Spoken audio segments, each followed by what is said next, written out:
Source of the haircut. It's Whitewater. I didn't get the memo. Okay. Whitewater will hold homecoming. All right, everybody, thanks for being here tonight. We're going to start with roll call to establish that we have a quorum, starting with Joe. Here. Corby. Here. Jen. Here. Nicole. Here. John. Here. Juan Carlos. Here. And I'm here as well. We officially have a quorum. Nicole, has the meeting been properly noticed?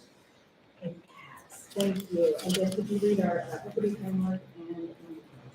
Yes. The SD Educational Equity Framework reads, in the Verona Area School District, our mission is that each student will acquire the knowledge and skills necessary to achieve their personal goals, thrive in a diverse global society, and lead a healthy, self-fulfilling life. To meet this mission, the Verona Area School District will ensure that every individual has access to the educational, social, and emotional support they need to feel valued and affirmed in their unique identities and experiences. We acknowledge that inequities and power dynamics exist in our system such that some individuals, on the basis of their identities, face barriers to accessing the opportunities they need to experience success. In acknowledgement of such, the Verona Area School District is committed to disrupting these systems of inequity. And our Ho-Chunk Land acknowledgement reads, there are currently 12 tribal nations who call Wisconsin home, with the Ho-Chunk Nation being the primary group living around Madison. No matter where you are in the state, you are on the ancestral land of a tribal nation. As we begin our day, we honor the land on which we stand. Thank you. If we take a look at our agenda, I think we are going to request a move. Yeah, I'd like to move that under the superintendent's report, so agenda item 2, that we shift A to go after E, just because the other B, C, D, and E are things that we've navigated previous meetings and just kind of need to circle back to, but A and F are going to take some more time and discussion, so I'd like to just move that we put those toward the end and kind of go back and review different things at the beginning. Thank you. Sounds good. Is there a second? I'll second. Second to the floor, all in favor, signify with aye. Aye. Any opposed? Thank you so much. We will go ahead and make that shift. And so with that, we will start out with the superintendent's report. Good afternoon, everyone, and, I anticipate this will be one of the, and while I'm not in public, current setting, this is one of the meetings that our community will probably go back to a lot on YouTube if they're not already watching live, because when you think about two of the most important things we do in our organization, obviously student outcomes is number one, but the fiscal management by the board of public funds in the form of taxes are crucial to our commitment of leadership here in the Verona School District. And so with that, we are going to be presenting the 2023-2024 budget proposal. We've been updated frequently on the plans, and today will be the day that we give a final presentation with more exact numbers and ask for the board. We'll also have a presentation of previously discussed line acquisition topics that we have brought forth, and so this will be a little bit more. Be a little longer because we want to be very specific to make sure the community understands what tax dollars are being used for and how it goes for the future. So with that, we're going to chat and Pete. We can present our budget. Go. Thank you both for pivoting also with that agenda.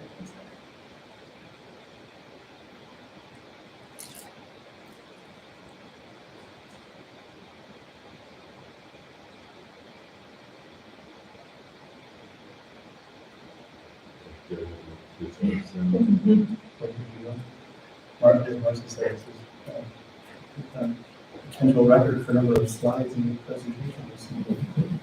Pete and I need to be succinct in our thoughts and comments here. So as Dr. Clardy said, we've got a couple of very important agenda topics to go through with the board tonight. We laid out an agenda where we hope to take all of you and get all your questions answered for a few critical board votes. We'll go through the land donation and subsequent vote with the land purchase, and then we'll do a kind of left-hand turn.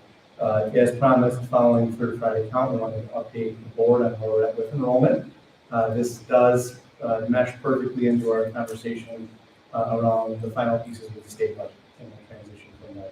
We will give a pause both after the land discussion and enrollment discussion, and then transition to the budget. At which point you'll give the board an update on the final pieces that have all fallen into place following the annual meeting. And that's the enrollment piece. That's what happened with property values. That's where we ended up with state aid. And a new piece of learning that's been gaining traction statewide, actually in many regards because of Pete's work. Just a week ago, Pete and Amy Whalen, Pete's counterpart in Oregon, led a statewide conference call on the topic of school tax credit. And this is something that was kind of buried in the state budget that didn't get a ton of attention when it was passed, and ended up being a topic that our state organization, WASBO, picked up on actually just in the last few weeks to make sure that school districts statewide had an understanding of what the school tax credit was and why people suddenly were talking about it in this state budget. And it does have an impact on where we land with our recommendation to the board regarding the levies. We want to get your minds wrapped around this topic and then get you to a spot that you're comfortable with a vote on a mill rate. And then lastly, we tonight would want to vote on already where we'll end up for a date for the annual meeting and budget hearing for next year. So plenty of juicy topics for us to get into tonight. We'll start with property acquisition and donation. So our two pieces on property tonight, the board's seen this a couple of times in closed session and once in open session, and did want to give a couple of weeks following our public presentation to see if the board came up with any other questions regarding our recommended purchase of 60 acres across the street from Savannah Oaks Middle School that we've been working on now for a few months. Now we have a few added details tonight in terms of in terms of the budget and next steps in terms of this property acquisition. Again, this was just a fit study that we did with MDR to show the public in terms of how this might lay out on a 60-acre chunk of land. Again, this is just for the sake of talking through what 60 acres would mean for a high school site, and wanted to double down on the fact that we are not going to referendum anytime in the near future to build a second high school. We have hundreds of students to still bring here before that discussion would even start to bear any fruit. We're talking a couple of decades down the road if the current projections we have hold true. So we are decades away, numerous decades away from this being a real thing. But the school district in the future and the board in the future will thank this board for this purchase when that time does come. Again, we've done our due diligence and had a signed offer that we are ready to move towards purchase following the board vote this evening. We've done a title study, we've done the necessary survey work, and we've done an environmental study for this piece of land. I hope to have this all wrapped up here in the month of November. We are at the step that I shared with the board at our previous meeting. Here we sit tonight in an open session to hopefully get the board's approval of this purchase. We will close it before mid-November, and then we will begin the work with the city that will likely be a multi-year process to work on zoning for that area that would allow eventually this property to have a high school on the site.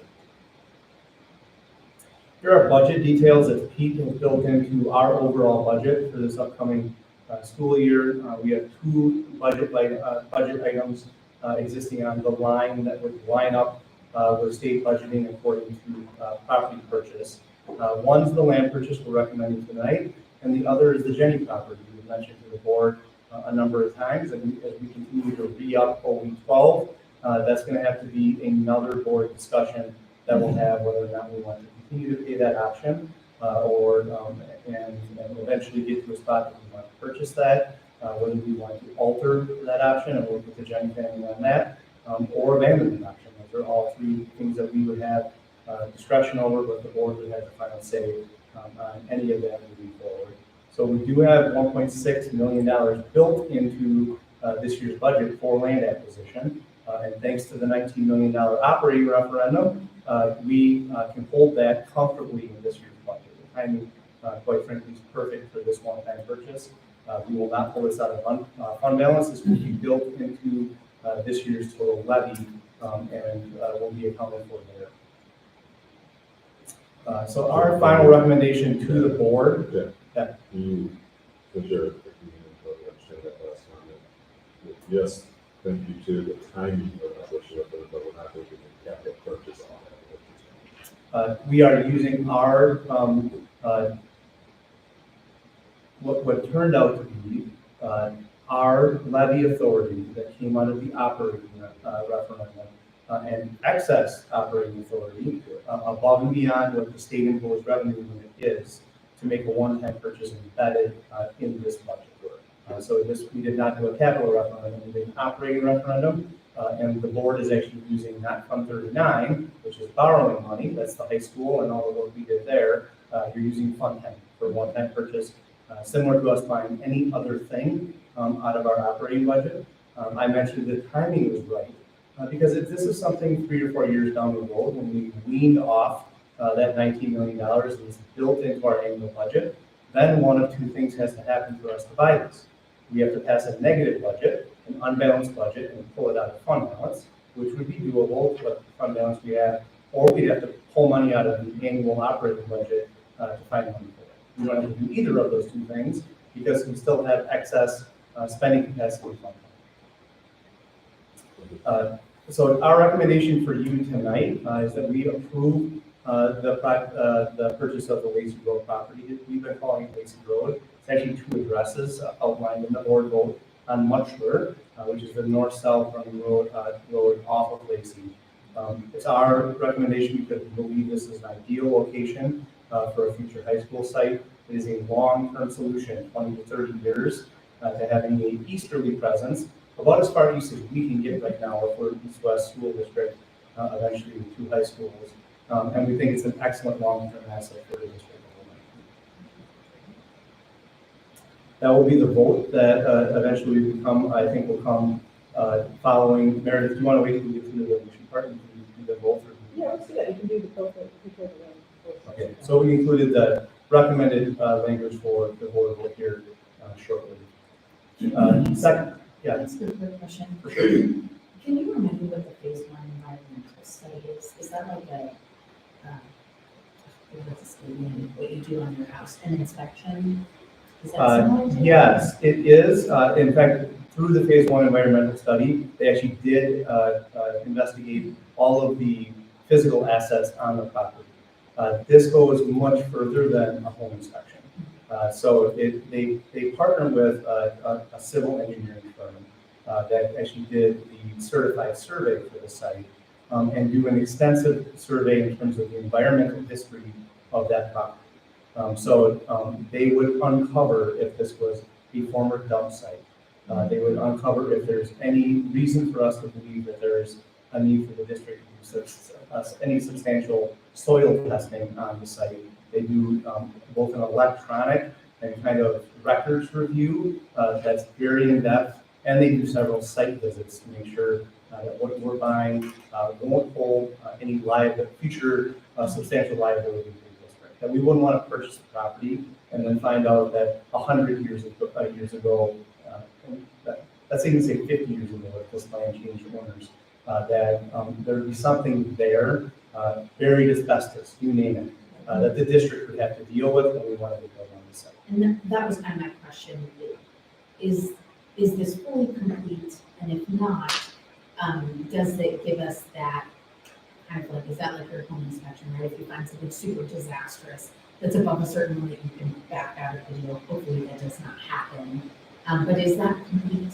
Yeah, so that was one of the few contingencies we wrote in to the initial offer. If there were significant flags on the environmental study, we would have a chance to back away from the table. That was not the case. Awesome. The fact that this is a 100-year-old farmstead, the potential environmental hazards that could exist there are pretty minimal. So the only even minor flags they had on there, similar to any other farm, they had fuel storage tanks there for their equipment. So it's certainly possible down the road when they build on the site, there will be a little additional soil testing to see if there's any soil there that has to be removed in a different way than normal excavating when you just take clean soil to a different dump site. We actually went back and forth with the environmental firm and our civil engineer and discussed the possibility of more significant soil testing. And they quite frankly said that the cost of the additional soil testing could eventually bump into the exact cost of what's going to take to pull out some of the soil that might have gas in it. So they said they did not see this as going deeper into the process as necessary. But that's why it's just a fail-safe to make sure the survey work and the environmental work is done before we write the $1.6 million. Thank you. You bet. Any other questions on that? And we will have questions on all things property here shortly. So again, we'll try to be even a little briefer on this one. We are working with currently a property developer that wants to donate a narrow strip of pine trees we planted on the wrong side of the property line outside our softball fields. So this is just a review for the board to make sure there are no questions. The only thing that will be necessary from the district will be us signing paperwork to accept the essential deed of Outlot 4. And then we will also work with the city of Verona to give them access to their water tower and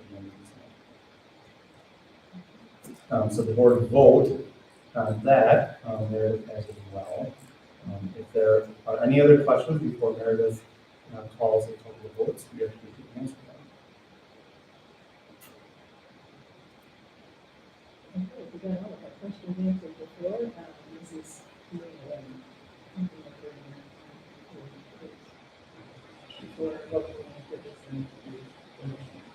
so that, is there a motion for the purchase of the properties associated with 2667 and 2673 Russell Road for the price of $1,620,000 for future capital expansion? There's a motion. There's a motion from Jeff. Reason for that one. Is there a second? Second from Corbin. All in favor, signify with aye. Aye. Any opposed? Signify with nay. The purchase is unanimously passed. Very exciting for. Thank you. Thank you to the Lacey family as well for being a partner in the discussion and the excitement that Sue's family has also that was good. What else about? Thank you for coming. I think that's important too. The other vote that we have pertaining to property, is there a motion to approve the acceptance of Outlot 4 from H&H Properties LLC? There's a motion, is that Joe? Yep. Motion from Joe, is there a second? Second from Nicole, all in favor, signify with aye. Aye. Any opposed? The acceptance has been approved unanimously. Thank you. Thank you to H&H. Yeah. Absolutely. All right. Yeah. Lots of moving pieces tonight. All right. Next on to an enrollment update. We had Third Friday come in very close to what we had built into our projections and are uber important to us when we are managing our budget.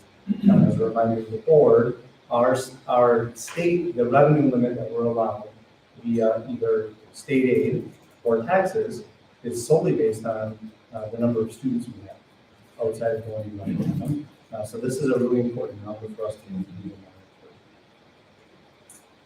monitor. General observations, and I'm actually going to turn it over to Pete and talk through the math that goes into reporting this to GPI. General observations for us on 23-24 enrollment. There are actually less students and seats this year than there were last year. And that's actually because of the board vote. So this large decrease in open enrollment and actually a slight increase in open enrollment out ended up with fewer students and seats.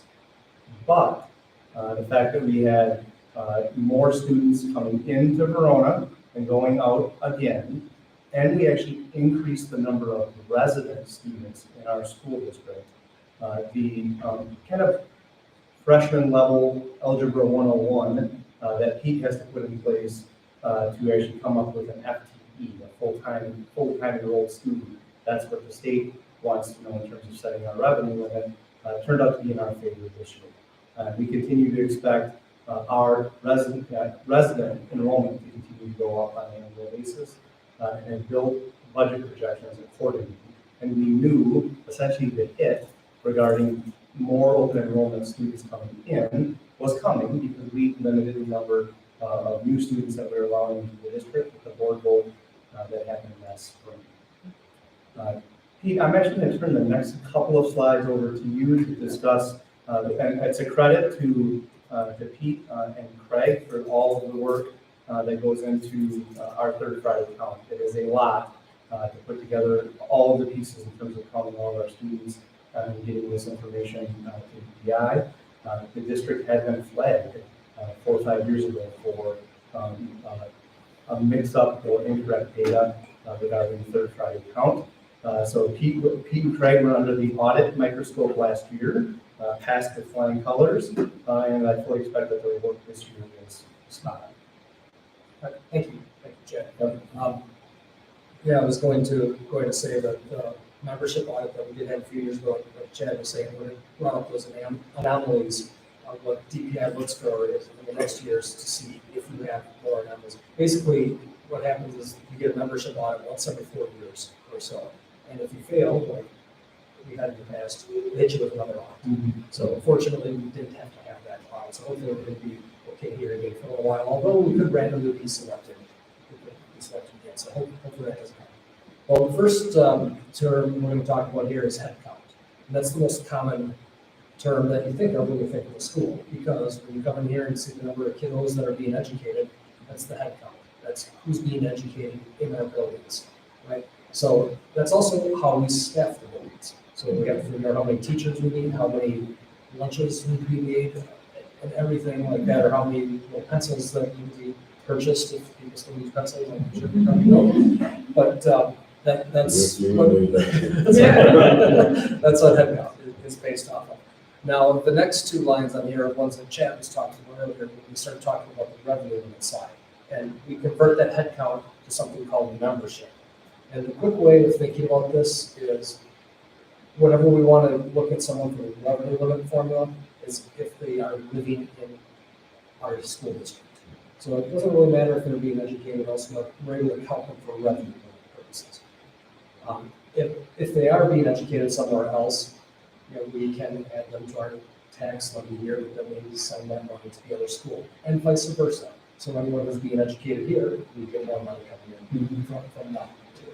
So that's what the membership is. That's the basis for the revenue. The FTE conversion is just a mathematical formula to say if it's a 4K, they're worth 60%, and if they're a preschool education, they're worth 50% of the FTE calculation. And then everyone from 5K up to grade 12, they all count as one. So Chad and I put this together. So that's just a little smart art we get from Microsoft at the very top there, where it shows how we convert the head count into membership. So we basically start with our head count and we subtract all the kids that are being educated here that don't live here. And then we add all the kids that aren't being educated here, but they live here. And that gets our membership. We can see the numbers down there. So these are the hard numbers that we had from this year's count. So as Chad had said, we did educate less kids this year, which is what we had projected. So there are 22 less students being educated in the Verona area school district this year. But 49 of them, or there's 49 less non-residents, which is mostly open enrollment. It also includes tuition waivers and some other things. But as we convert that down, we also see that our residents out, that is an increase. So we do have some more residents that are being educated elsewhere, but we're able to count them into our revenue approach. So it's kind of strange that we actually went down in students, but we're going up in revenue on students. It's just an interesting little anomaly the way the state set up our revenue formula.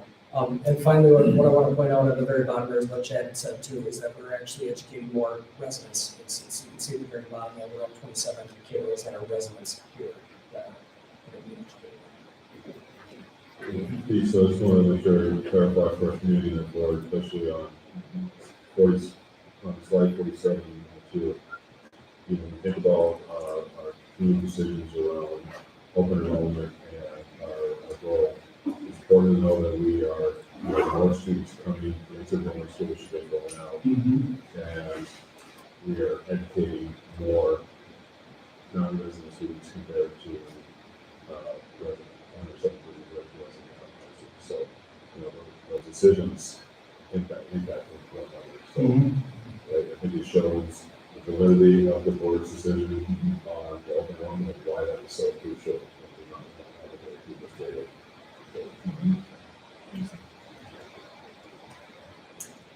The next slide is just for the board to see the history of what's going on with our total FTE. Minus the COVID year where we took a little hit, our school district has continued to be a growing school district. And again, and this dovetails into our budget discussion, the combination of growing tax base that also has net new construction and growing enrollment, it puts us in a very favorable position to do the budget work. Almost 80% of the school districts in the state have declining enrollment right now, which directly equates to lower revenue. And school districts do not shrink comfortably. Buildings still need to be heated, and staff still need to exist in many regards. Shrinking by 20 students is hard to hold staffing out of buildings if you have a couple of kids at school and your school district's also. So we're fortunate to be in the position that we are. Pete and I have continued to build 50 as our FTE marker in our 5-year budget projections. And if you see any wild outliers with housing developments or anything else, we'll continue to adjust that. Lastly, I asked Pete to build this slide. This shows us where we're at with the 3-year average regarding our FTE built into that revenue limit and what the base revenue limit is per member statewide. As a reminder, we're up $325 a student for the next 2 years. So that's almost like a new referendum state passed at their last 2-year budget. And it did equate to $2 million of additional revenue for you. I'll leave you here.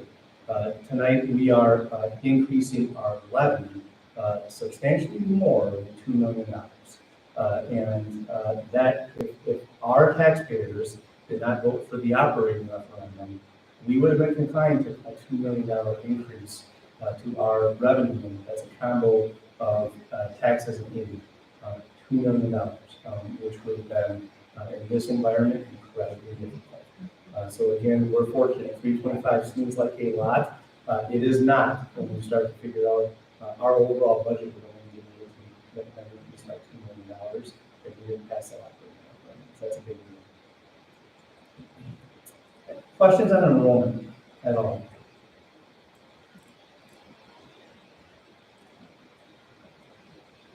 I think that is a good sign that Pete and I did a good job explaining that. Hopefully we learned a little something with the rudimentary math. I do have a quick question. We've talked about this before. The rolling 3-year average that's used for revenue limit calculation, can you remind me when we drop off one of those COVID years? Is that next year? That's This year. our 24 kiddo jump that we have this year is because of the Good shape and so that. All right, next, onto our finalizing our budget. We've had lots of work on this, a year, including an annual meeting, and I'm feeling very good about the news we have to share with the board tonight. We've seen this graphic a number of times, and again, I can't thank the community and the board enough for continuing to play the balancing act of making sure we're taking care of people and operating the school district, managing debt and our annual operating expenses, and at the same time, on the other side of that scale, managing what we get from state aid and property tax owners. That is a big deal. It's all tied indirectly back to the mill rate that we're going to discuss this evening, and it is a balancing act. As a reminder, you all have still $100 million of taxing authority on that past referendum. That continues to sit in that pocket for us to manage on an annual basis, and is tied into the mill rate that we're recommending this evening. I think the history in terms of what we've done with that mill rate, I think is good news overall. So we're going to put the final pieces for everyone together tonight. An update on where equalized property value ended up in our district, what happened with state aid, we already talked about enrollment, and a new bit of learning on the school levy credit. So these are the numbers built into our what will be finalized budget book. A few of the key pieces we put arrows next to discuss this evening. We had an increase in 33 FTE built into that state revenue limit and had a jump with our 3-year average. We actually picked up state aid, and that was promising news, a little bit higher than Pete had booked for our state aid estimate at the annual meeting. Reminder, every dollar of state aid we get is a dollar we don't need to tax for, so it's important. We ended up making a recommendation, and we'll walk you through all of this, of an increase of our levy from $69 million and change to $75 million. And we have a few available tools to pull that off. We want to walk the board through tonight.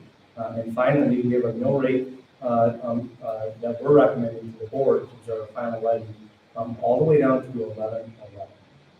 And that is primarily due to the fact that we had a bigger jump than we expected in property valuation, including net new construction, and ended up better on state aid. And we continue to have the additional taxing capacity in Fund 39 that we're recommending, along with kind of pairing with the increase in what we're going to learn about in terms of the school levy credit. And this board quite easily, and still can tonight, can push us to keep the mill rate at 11.40. But property values went up at about 11%, and that would mean likely a 6 or 7% increase in property taxes next year. And we have some tools to increase our levy, and at the same time, keep our taxes for existing property tax owners at essentially neutral. We'll walk you through how that's going to happen tonight with a big bump in our levy. This is all very promising news. Pete and I thought it was important to include some summary slides in terms of really the big pillars that existed in our past preliminary budget. These are all for the board's reference in terms of where all that money is going in terms of our final levy. Certainly here to answer questions if the board has any about all of those. Not too many of those numbers shifted from our annual meeting numbers. The big ones, the mill rate, and other things we have. So here's where property value ended up coming in. Came in at 11.48% increase in terms of property value. 3.72% of that 11.48 was new construction, which means those are new property taxpayers that didn't exist in last year's levy. So in theory, until I tell you about the school levy credit, we could have increased our total levy by 3.72%, and taxpayers wouldn't have felt an impact relative to what's going on in that levy. That's essentially 4% new property taxpayers for our district, and overall it netted out at 11.5% again, which back-to-back years of well over 10%, certainly historic in nature. Now it's a little bit of new learning from for all of us tonight. Make sure we answer any questions that might come up. Embedded in the 2-year state budget that was outside of what happened with the aid pot of money was something called the school levy credit. And this is money dispersed statewide for the purpose of offsetting property taxes paid by existing property tax payers towards the school taxes. And that is not something that had typically been even discussed when boards were considering what to do when setting the final levy and associated mill rate. But there was a substantial increase to the state funding that budget line this year In fact, the state put more money into the school levy pot of money than they did the state aid pot of money in terms of increase. They increased the levy credit more than they increased state aid to education. So it is worthy of us talking about. And we'll talk a little bit more about that. So what's a levy credit? The state school levy credit provides direct relief to property taxpayers by reducing the amount they owe on their property taxes. Similar to the lottery credit. When you get all the way done paying your taxes, they credit out what comes from the state to the school levy credit. And we're going to give you an example tax bill here in a second. Why are we talking about it? Because there is a historic increase to this pot of money this year that will have an impact on what folks pay their taxes. How is it different than equalized aid?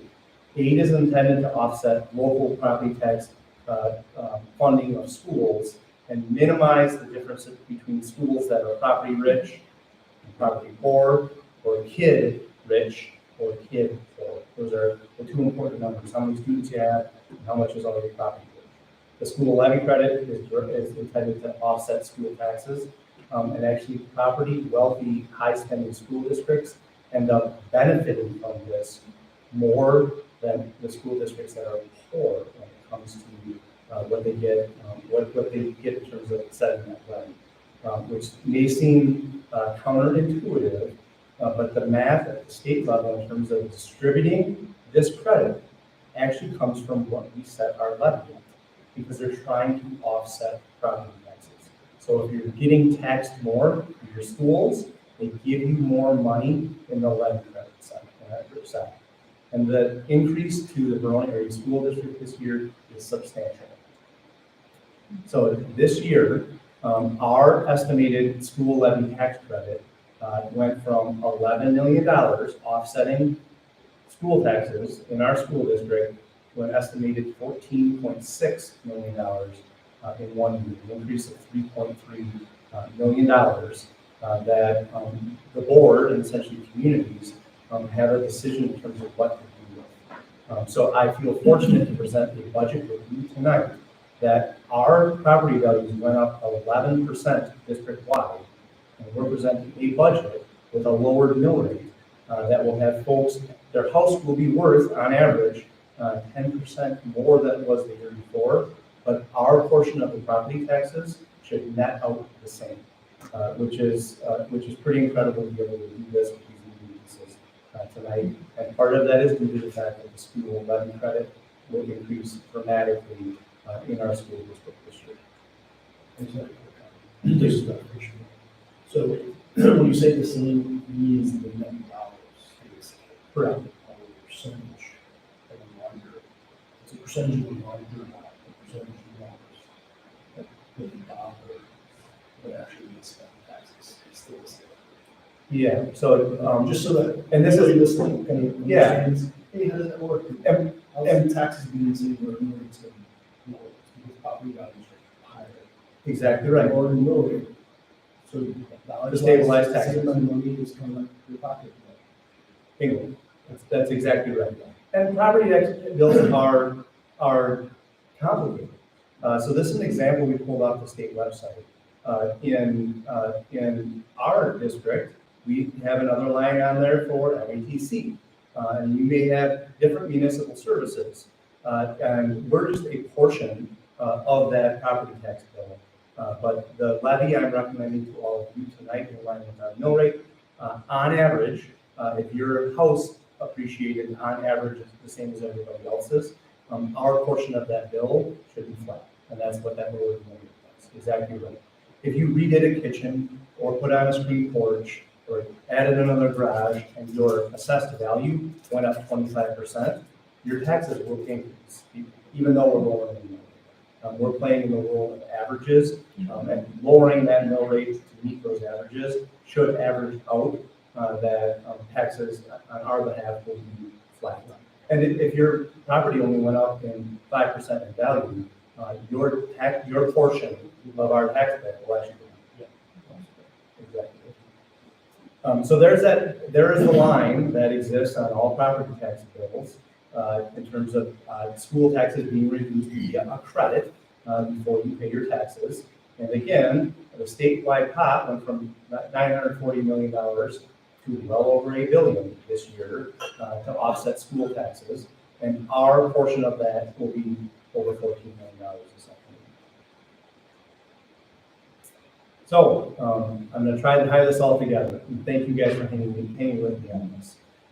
I believe that our school board and district has continued to prioritize the combination of tax impact, very purposeful long-range planning, and that has to do with some of our prepayment and debt strategy, and making sure that our operating needs are aligned to our results policies. And that's that balance that I talked about to kick this off. We had the chance tonight to adjust the mill rate in an effort to manage property taxes using the available tools we had this fiscal year. Last year, we had a big TID closure, and we dialed back on debt prepayment, and we paired that with an operating referendum, brought the mill rate down, and did 5-year forecasting to say we can keep the mill rate level in future budgets if many of these projections hold true. This year, we have a few new sets of tools. We've got net new construction. We've got an increase in state aid more than we predicted. Our property values went up more than we projected. And we have the school levy. That's where we ended up with our recommendation to all of you in terms of an 11-11 million. So this is the simplest way Pete and I could come up with explaining to the board how we ended up with a recommendation of the levy increase that we did. So the levy increase from the prior year has an impact that is good on our side in terms of what happens.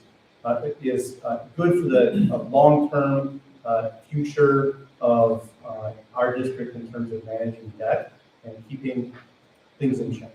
So we're recommending an increase of 8.6% on the total levy. And then you do a little math on that.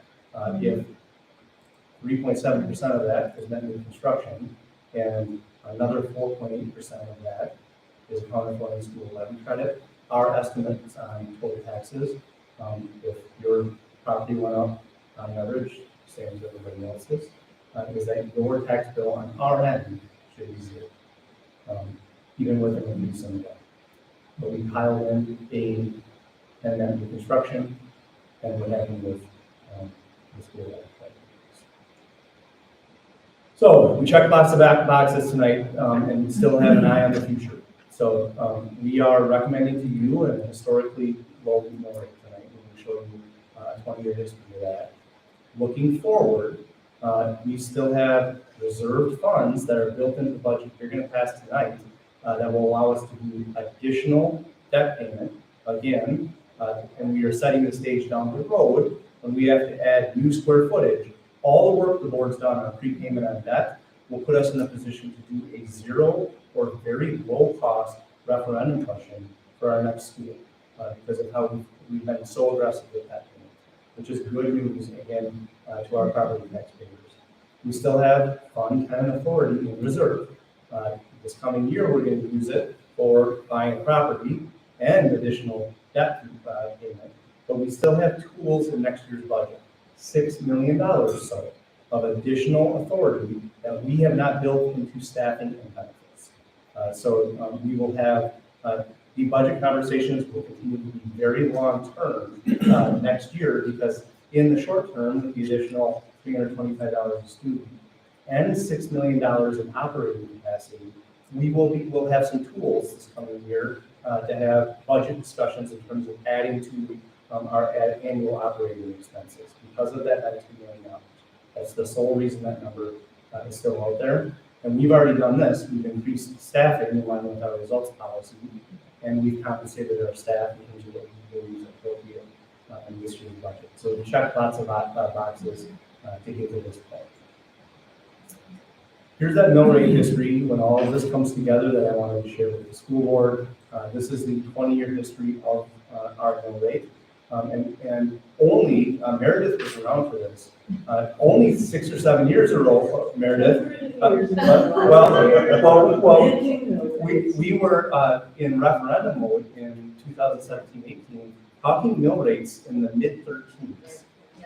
And once that thing passed, the board continued to have the taxing capacity to keep mill rates at 13 into perpetuity, and folks' property values would have gone up in sync with the value of their property. And we have not done that. We've lowered it and continue to lower it to try to meet the goals of our school district in terms of debt management and operating, and also keep an eye on people's property taxes. So this is what I would consider to be very good news. We're delivering to all of you this evening. That was a lot. Thank you for hanging with us, and we are here to answer questions or take comments. John, that's a question. Feedback. Yep. I think what you guys are doing is great. I think anybody that's listening that is a fan of transparent governance should be watching this with just awe-inspired, because this is a clinic not just on how our district functions, but on how states fund schools. So my comments now are less about that, because as we've been going through this process, I've always been very eager to point out that at the state level, the budget surplus that we've had recently seems curiously to match a lot of the shortfalls that local governments and school districts have had across the state.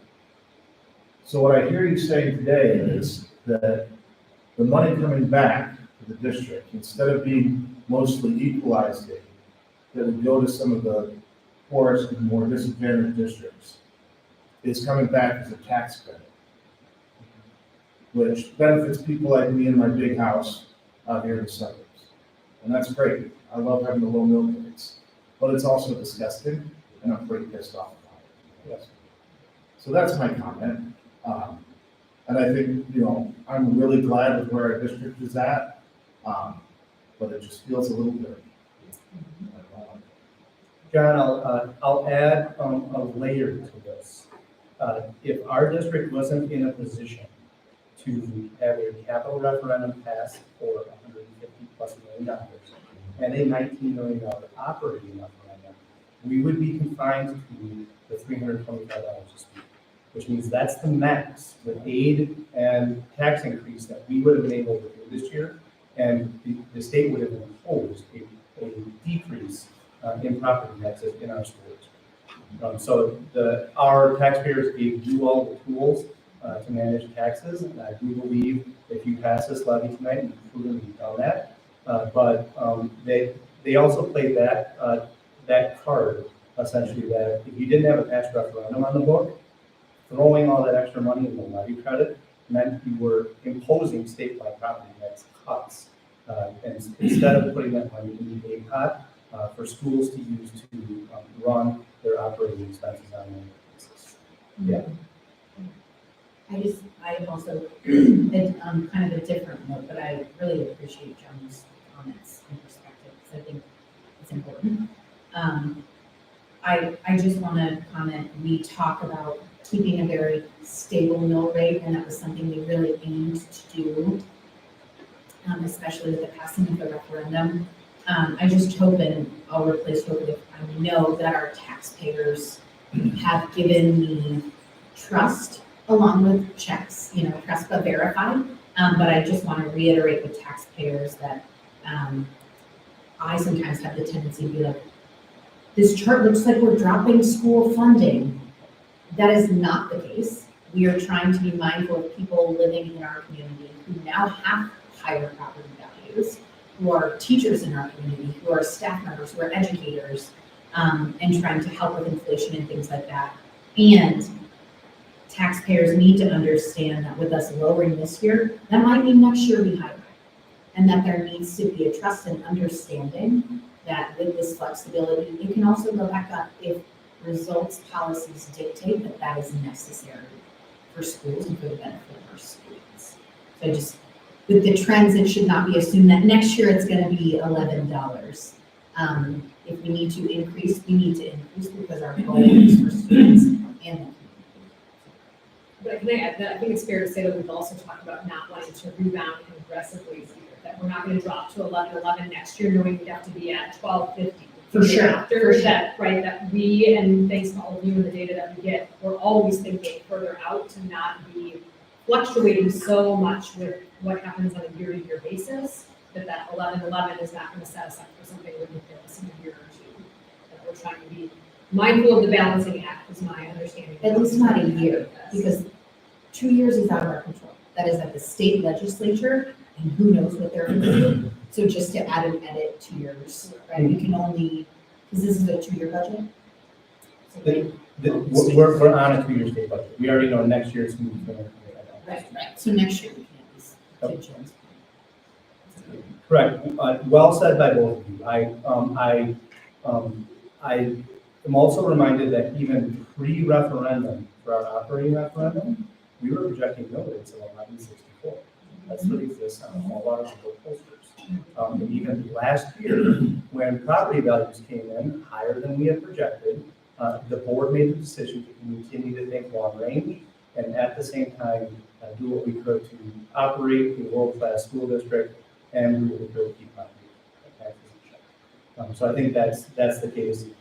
Nicole, I can tell you at least in the short term, with the 5-year forecasting we've done, it's our belief that this 1111 will actually continue to help us cover minimum payments on debt and account for where we're headed with CPI. So we can say with relative confidence that we're not setting the board up for a giant wiggle moment.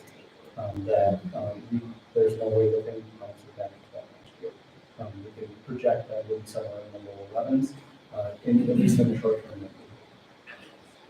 Thank you for your comments. I think another thing that this is the takeaway that I want our community to have is that we can be very transparent about what our goals feel because of our consistent and stated how we want to achieve the best we can for our students and for the state responsible for our taxpayers. And I think this puts the nail on the head utilizing the tools that we have available to us in this district and utilizing them in a way that really recognizes the goals that we want for our students, the goals that we set out in the referendum to achieve for our taxpayers, and then also recognizes that inflation is starting to flatten out a little bit, but we're still coming off of some of the efforts that high cost of living, and this is a threat for our taxpayers. So I hope our taxpayers recognize the transparency of those these types of presentations and the detail of those tools and active respect to our community for giving us this ability to manage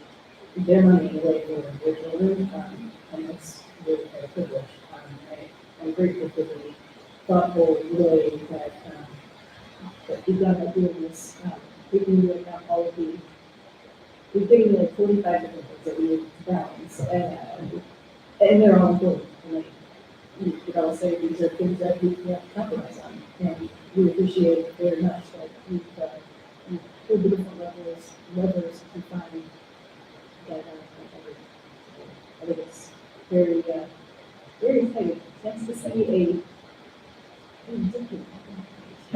Yes, absolutely. All right, I'll turn it back to you, Dr. Clarity. We've got the next couple of slides would be the tax levy vote, if you want to turn it back over to Meredith. And the following slide would be a vote on next year's energy meeting. So if you want to get back into board action, you certainly may.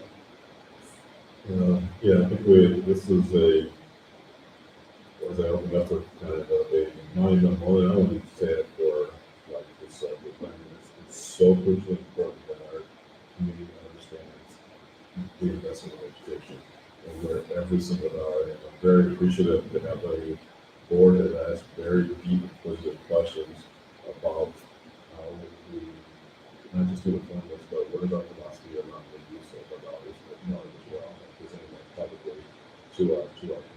So thank you for continuing to hold us to this high level of accountability and transparency, and making sure that our public understands where our money goes. So with that, I'm going to simply ask for a pause in the superintendent's report and turn it over to the chair for First, is there a motion to approve the 2023-24 budget as presented? Motion from Joe, is there a second? Second from Juan Carlos. All in favor, signify with aye. Aye. Any opposed? The budget has unanimously passed. Thank you very much. Next, is there a motion to approve the certification of 2023-24 tax levy at 75, it's always hard, we have to start counting. Okay, $75,097,627.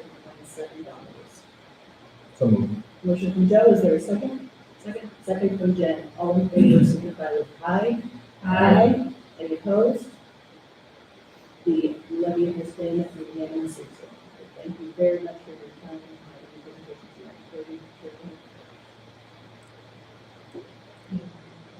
We got the only board. So there's been a recommendation for the annual meeting date to be September 23rd, 2024. Motion from Nicole, is there a second? Second. Second from Jen. All in favor, signify with aye. Aye. Aye. Any opposed? That is our official 2024 annual meeting date. Thank you.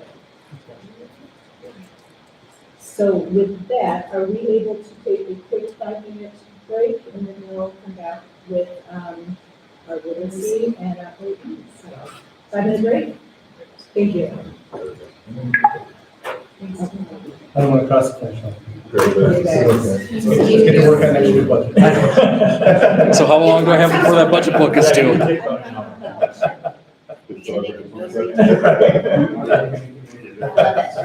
Good thing I'm not. It's already on, I've already So pushed is that. Tina gonna be On the here? 5-year program. Are we just gonna meet in central office?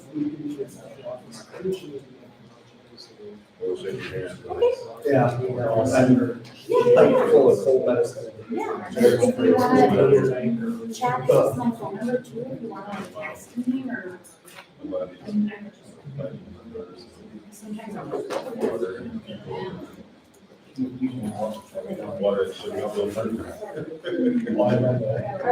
salad was.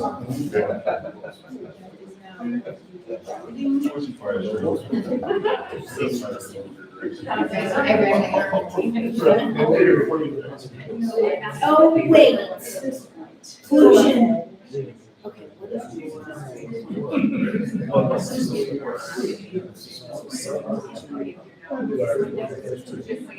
Got myself a little. It's not terrible.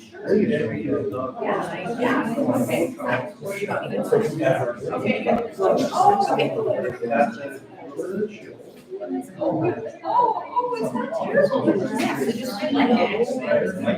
Okay. Oh, no, no, thank you. Yeah.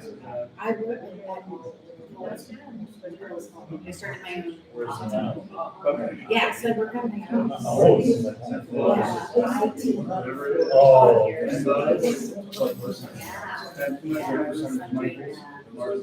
Building a sales.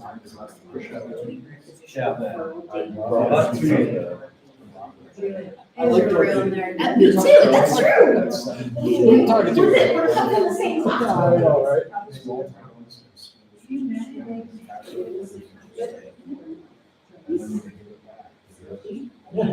People bounce back. No, I'm a slow texter.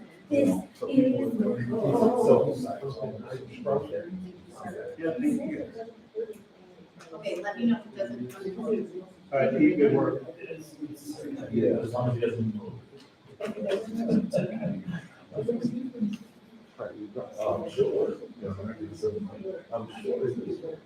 Yeah, check it out. That's what. I think we can make it. That's what's up. Here now, stay in one spot. That's how we're doing one somewhere else. That's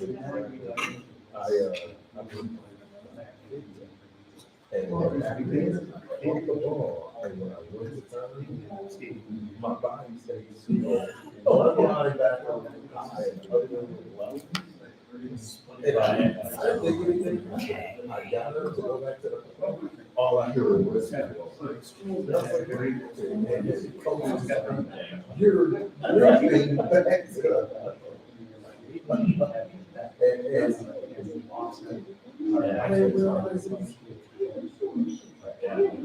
It's really bullying. No, seriously. Design flaws.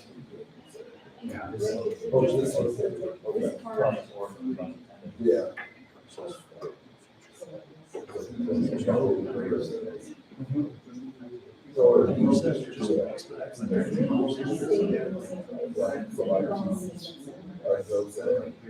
Yeah, your seats are what you're getting.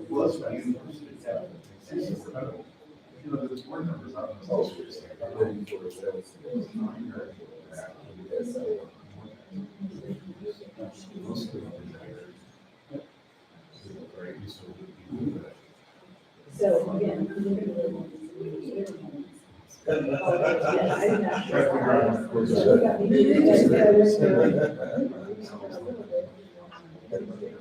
Are you really?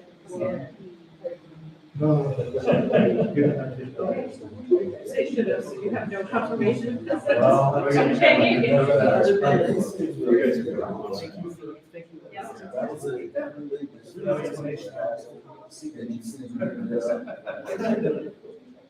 There's a lot of good places going. Why are you going to look so? It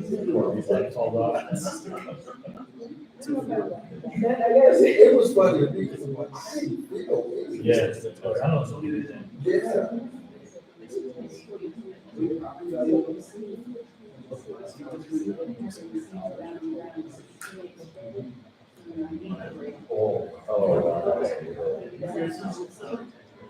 So I don't do very well too in the morning if I'm not just sleeping. Oh, yeah. That's worse.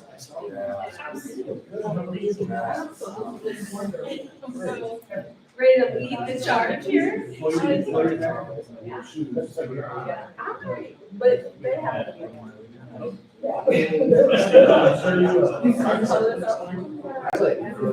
Shades of gray. And the gold, I'm loving the gold, the pop of color and glitter. I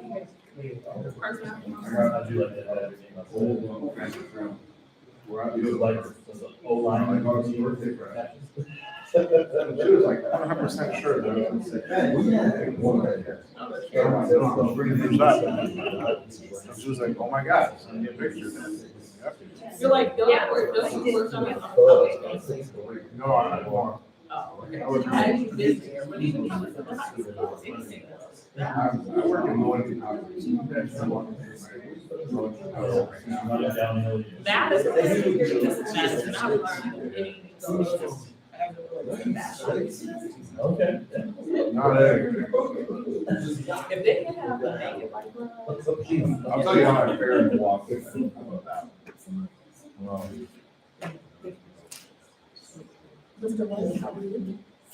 Where's your light travel? Nowhere. She has to go to Evanston. Oh, Evanston. No, Illinois. That's where the Rotary headquarters is. So nothing can happen. No, she'll be traveling to Newport conference. Meredith leaving us? Meredith's leaving us? No. We'll be visiting my cousin in Australia. I guess I just thought something was international education. Oh. She normally does, but it's normally spring. And they haven't determined it. You travel? What? But it sounds good. For somebody else. Oh, no. That was the ceiling.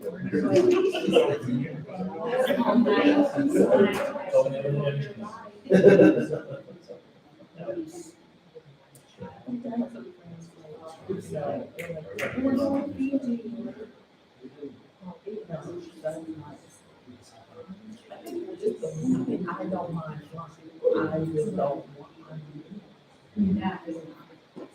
Food, all that comes with traveling abroad.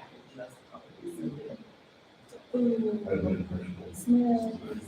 I tell you, in Paris, that was the best food I've ever tasted. They have the world. That food is like, this is what you can have today. They're laughing. Please. I keep on, I'm way too long, my travel, kids are old. Right now, travel is just, oh, that's, it is not a vacation, it's work. It's very hard. Well, it's like you go to Paris and you find places. That's what I know. I'm at the point where I'm having this couples ask them somebody, so I agree. Somebody that already knows about it. And that's what I'm trying to build up, is study abroad.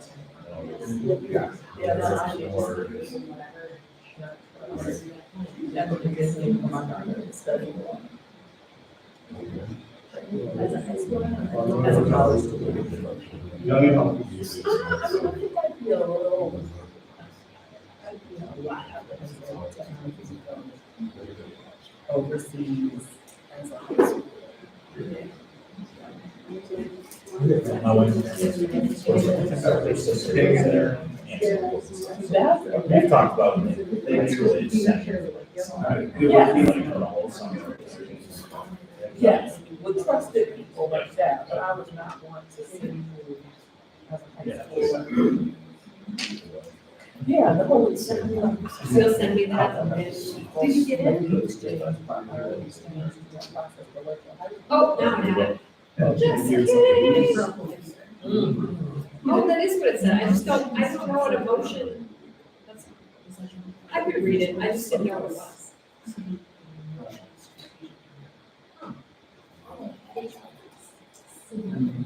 There is that. See that word? It's together. Whatever it is for you.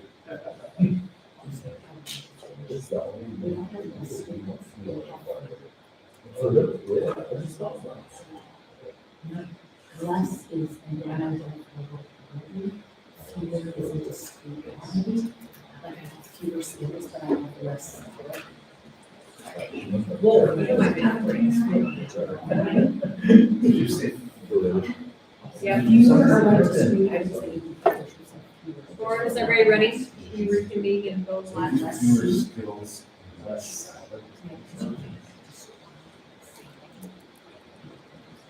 No, I know that. I get the grant. It's just that your brain was skills. I know. Salad. Yeah. It's not me this time. I think you're right. No, set? Okay. Thanks, board, and all of our guests and other staff that are also waiting for us when we take a little break and shift today. So we'll go back then to the superintendent's report. So now we are technically at item, what was A. Obviously, we shifted that down. So Dr. Dr. Clarity and the team about literacy. Absolutely. So thank you again, and thank you for joining us again, and I very appreciate you giving us some additional time. I want to thank the community and the board to, what, every staff member around here knows the name Kathy Cody, and her contributions to all of our students. So I just want to publicly recognize you for your great work over at Country View. You're here among friends, and we're excited to celebrate you, celebrate the team, and talk about some of the work that kind of was the pilot, kind of some of the trips that we did, so we look at literacy. And so thank you, Dr. Robbins, for your flexibility and allowing us to do our presentation first. So I'm going to turn this over with some brief opening comments. As going into year 3, already, we know that we've stated both philosophically and then taking a lot of action on it, that we know that literacy is our greatest equity strategy in the school district. No doubt about it. And we've taken on that commitment through the lens of data, looking at our data from a disaggregated look and make sure that we look at the results. And while we have grown, we have a long ways to go to make sure that every student has that same level of freedom and every level of freedom that comes through literacy. So we're going to talk about that today, and we're also simultaneously going to be very transparent about Act 20. And, we refer to it as the Wisconsin Literacy Bill, but it's, formally known as Act 20. What we want to make sure that we are presenting and helping understand is that the Verona Area School District was already on the journey of literacy anyway. So this was our goal. So we're not being responsive to Act 20. We will, of course, adhere to some of the compliance measures that go along with it, but this is not a philosophical shift. It's a lot of the great work that we already do, so we feel proud of being considered ourselves and knowing that this was the path that we should have been on and focusing on leadership and leadership structure. So with that opening, we'll turn it over to Dr. Hawkins and Ms. Valerie for our presentation. You have a presentation? All right. Yes, so thank you, board, for allowing us to present. Also, we would be remiss if we did not give a shout out to Karen Scott-Glover, who is also going to be instrumental in leading this work, along with our entire instructional support team and our amazing educators in our district. And so, as Dr. Claire shared, we're going to talk to you about our current state, so where we are, what we're doing, the realizations, the learning that we've taken part in thus far. We're going to connect you all to things that we've talked to you all about, like our work with the Standards Institute. Last year, you all had an opportunity to hear about the success or the successes at Country View. And so what we're going to do tonight is tie all of that together and help you all further understand the journey that we have embarked on here in Verona to uplift literacy. As Dr. Clary said, one of the most powerful, or the powerful equity strategies. So that being said, if freedom lies in literacy and students are walking into buildings that are not giving them opportunity to become fluent readers, where is their liberty? And that quote is from Lacey Robinson. She is the founder of Unveiling Ed, and that is a place where we have spent a great deal of time, a group of educators, a great deal of time learning more about making sure that all of our students are exposed and have access to grade level standards every day, in every way, in every classroom. Also want to make the connection. So we also have embarked on a new strategic framework, and at this point, it's no longer new, we are in it. So when we think about our 5 priority areas, this work, while all of them will play a part, it specifically aligns to student agency and inclusive teaching and learning. And so we want to call that out and make sure that our community and all of our educators know that while it may not be called out specifically as one of our objectives, it is the work of equity. And so equity lives, it's the work of all of us. And so by the end of 3rd grade, here's a research that supports strong literacy practices. By the end of 3rd grade, students who are not reading at grade level begin having difficulty comprehending the written material that is a central part of the educational process and the grades that follow. Meeting increased educational demands becomes more difficult for students who struggle to read. And so that being said, I'm going to turn it over to Kathy Collier, and she's going to walk you all through our learning, the journey of Country View, and then lead us up to Wisconsin Literacy. And also giving a shout out in addition to Karen Stocksfelder to the LES team, especially the elementary team that was a big part of some of the work that we'll be sharing with you tonight. So again, coming back to the forward exam data, we're going to do a couple slides of data just to remind ourselves, as Dr. Clarity said, that we have disproportionality. We're making gains, but it's a start. There's more work to be done. So this is the information that was on last year's report card from DPI, and it's got some of the demographic groups, and we know that the difference between the lowest proficiency and the highest proficiency within those groups is 55%.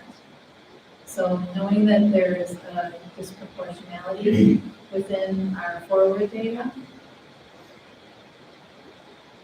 and then looking at STAR data and knowing from the results policy that we are seeing some growth here, And we know there's more growth to be done, but the growth that we're seeing here is due in part to our intentional work around collaboration and disciplinary literacy, some threads that you'll hear throughout the presentation tonight. So I do want to add, what we shared with you on Friday, I have updated the data. So we shared a different data set, but the whole point of it was to really highlight that there's a gap between where our students, some of our students are performing and where other students are performing. And so we see it in both our forward exam, which, I mean, again, no one say we don't put stock in our forward exam, we do, but we also see that same trend in our star rating. And so as Kathy Collier just shared, yes, we're making growth, but there's still a significant gap between our highs and where some of our students are performing. If I may, I want to add to the point that was just placed on around a forward exam, which is in essence our state assessment and our star assessment, both for the board and for our community. Our forward exam, while it is a broad comprehensive look at each district in Wisconsin, it is not usable data that informs instruction in the moment. Because not only the time of when the test is taken, but also when the results are received. We value our internal assessment with STAR and also educator expertise, because that is tangible evidence that we can take in the moment, bring to the table, talk about each individual student at the individual level, communicate, utilize our structured PLCs that our community has, which is giving us on Mondays to talk about individual students and make an instructional switch now in the moment with our data to watch and monitor growth along the way. That is also our rationale for providing started to our board of education, because we want real-time information about student performance. And while we won't, we will definitely be dismissive of our schools, but that piece of it, we want to make sure that we position our staff in the best way we use the data in the moment that informs instruction and improves student outcomes. Absolutely. We're going to talk a little bit more about FastBridge, which is another way that we can measure those day-to-day changes or week-to-week changes without this, or as we go through the presentation. When the LLES team looked more carefully at the STAR data from the spring of last year, we looked at the percentage of kids at each site that were scoring at urgent intervention, and we noticed a compelling difference between Country View and the other neighborhood schools. We had fewer students that were scoring at urgent intervention on the STAR assessment. So we got really curious about that, especially because historically, Country View has been designated as an ESSA school because of our underperforming with our Black students. And so we did a lot of intentional work around systems and curriculum, and as a result had that designation removed. So we're going to talk about the Country View story in a couple of slides, but the data caused us to be even more curious.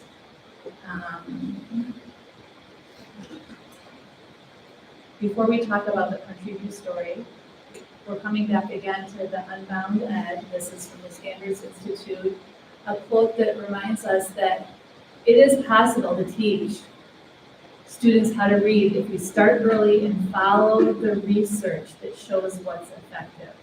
So really thinking about what's the high quality instructional resources and practices, what are the systems we can provide teachers so that they can do that work effectively? And it's not on this quote, but what are the mindsets that we need to have around believing that every student can meet or exceed grade level standards? So I won't go through every part of Country View's story here. Over the last 3 years, as a result of the data on the ESSA designation, we knew that we needed to make some changes. And you'll see a lot of similarities on this slide to the work that our district has set out upon with our path this year, with PLCs and cycles of inquiry, focal students, learning partnerships. The most important one for tonight is the second to last bullet the second to last indicator there, where we, in our theory of action at Country View last year, focused on a foundational skill. And we knew that in order to address that, we lacked a curriculum for phonological awareness, and implemented the Haggerty curriculum for kinder, first, and second to complement the Sonde curriculum that was already at third, fourth, and fifth. And I'm mentioning that because we think that that was a big lever in our data change, as well as all of these other factors. So after the LLES team talked about Country View's story, we wrote a hypothesis about what are some universal strategies across the district that we can do, and those are the 3 points in the middle, in order to ensure that students will meet or exceed proficiency and grade level standards. So designing professional learning based on standards for foundational skills. We're building those learning partnerships so our lessons are meaningful and engaging and built on students' strengths and knowledge, and we're monitoring progress. And you'll see threads of this through the next several slides. So in terms of resources and thinking about gaps in resources, we use Scarborough's Road as a tool to examine what's present in curriculum and resources and what's lacking. And the language comprehension section at the top of the rope and the word recognition at the bottom of the rope, those all intertwine to build skilled reading. Phonological awareness was lacking in the Verona school district. So as a result, we, this year, in kinder, first, and second grade, have implemented the Haggerty Phonological Awareness curriculum.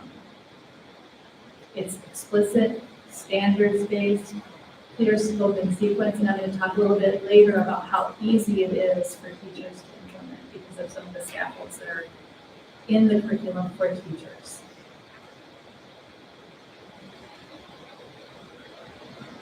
One of the things that we also know from Scarborough's Road that hasn't been as explicit and standard focused as we need in order to close the gaps in our district is our phonics instruction. So one of the things that we're doing this year at the neighborhood schools is looking at the grade level standards and then looking at a unit of study of phonics and thinking about, as we unpack the grade level standard and really understand what it means, which lessons within this unit of study are we prioritizing in order to address the essential standards? So which lessons are the highest leverage ones that we are going to use with our students?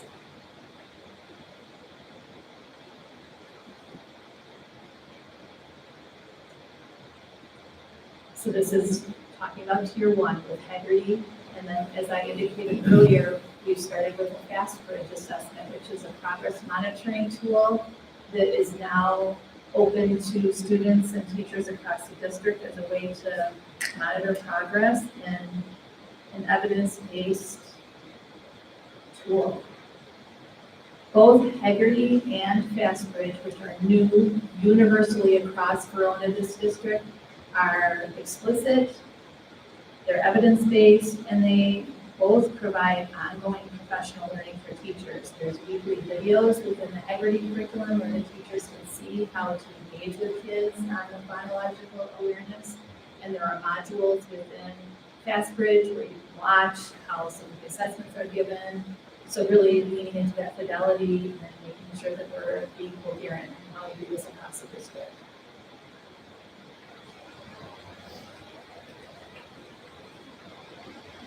So in addition to our tier 1, we have intention to the tier 2 supports, knowing that as students need more support and specific skills, they're also getting the universal grade level curriculum.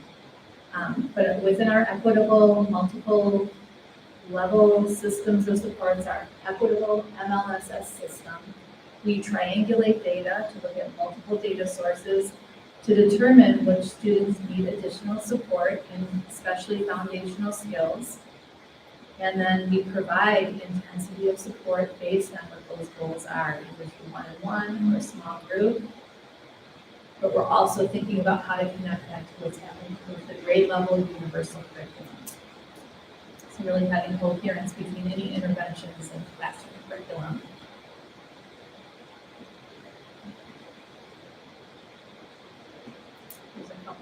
quotes on here too. The first one is one that we heard at Standards Institute where, as educators, myself, I was taught to teach strategies that struggling readers use. That's the way that I was taught as a college student. And so now we're really having to shift and make our instruction match what we know about the way that reading is done most successfully. And how can we offer scaffolds for students to access grade level standards, to address barriers that might be in place? The second piece, and again, I keep speaking to an audience that I desire goes back and watches this, and comes back to this. Because you often get the question, and you spoke to it perfectly about mindset shifts, that, how do you put grade level instruction in front of every student every day if the student is not what yet to from that grade level? And the answer is, then you still provide that grade level content and instruction, and you use very strategic, thought out scaffolds along the way to support that. Because you will never pose, and you will never become truly proficient if you put modified work or modified instruction or modified content in front of students. Expect that you will pose the opportunity that the student never have. And so, looking at mindset, communicating that. And it is a shift because those have to, has always been way modified, and that will not close to this proportionality that exists And it's really important to call out because it's a big part of our cycle of inquiry in our PLCs where we're looking at the scaffolds, but we're really thinking about what data are we using to inform the scaffolds. I'm not going to make an assumption about what this student needs for a scaffold. I'm going to do it based on what I know about their data, and that could be, it's the day-to-day data, the observation, but also the evidence that they're showing me through their student work. So we call it just-in-time scaffolds, but I'm prepared as a teacher with those in my pocket to pull them out for the student. I have a question.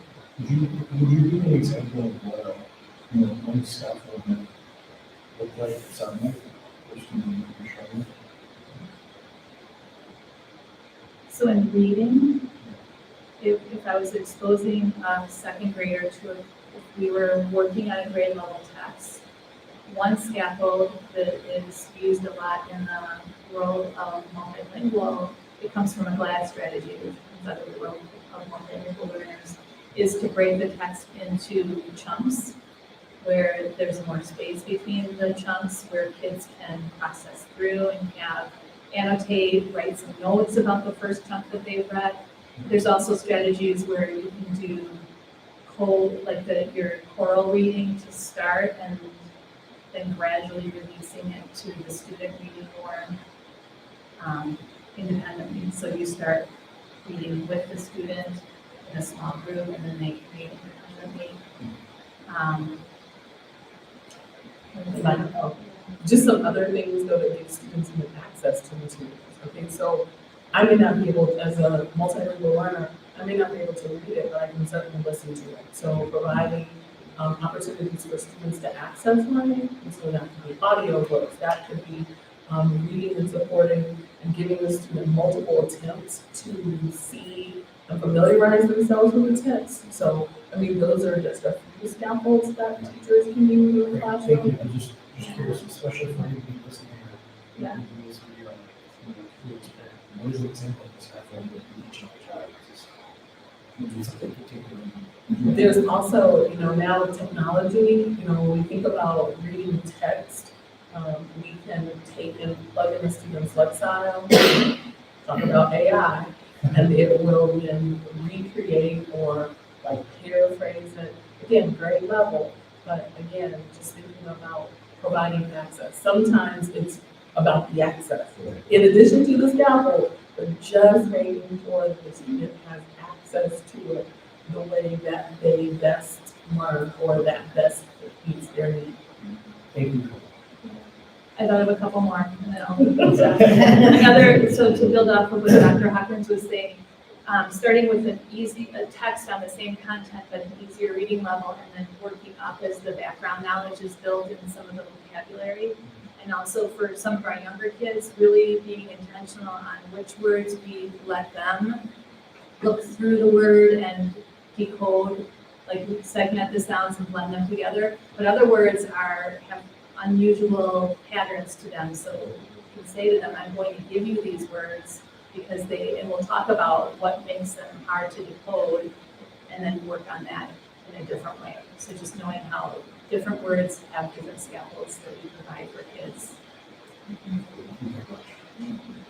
I just have to point out, to listeners especially, that this district's culture and approach to teaching and learning is very uniquely different, strategic in its learning. Just using STAR goals wrote to identify what's not working, what's not working, what needs to be addressed as a needs assessment, and then using scaffold to basically say, okay, we've identified that different children learn different, so we need to pick out and see what clicks. How can we get through to this student to get them to learn? That's very unique. And I think that needs to be pointed out that this district's approach to that is not all districts are doing that. I know that. And that needs to be celebrated, I think. And the other thing that I'm thinking of as we're talking about Scarborough's rope is not only does it help us pinpoint where we're going to offer more support, it also helps us see where the strengths are. Because every student has genius in areas within that role. Like the oral language piece is huge for our learning, for all of our kids, but especially our learners and first graders as they're building that oracy before they are able to decode. As well as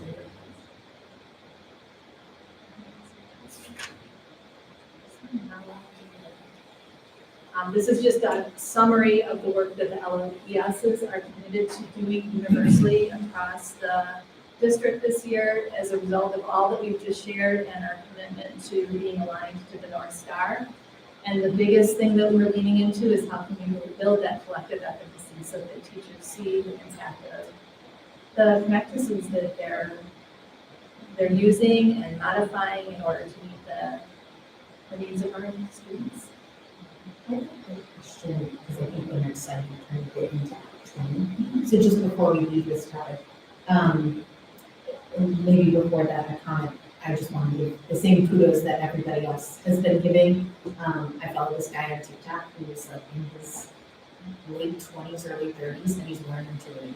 And he's super vulnerable in his reactions of like how angry he gets, and nobody took the time to teach him. Like he read Charlotte's Web for the first time, and then he was just like starting to read his own history too, and he was like, this is super frustrating. And just to call out for everyone else too, like certain methods that were really held up quite high, like Lucy Hawkins, was just recently found to have some gaps in like 2020.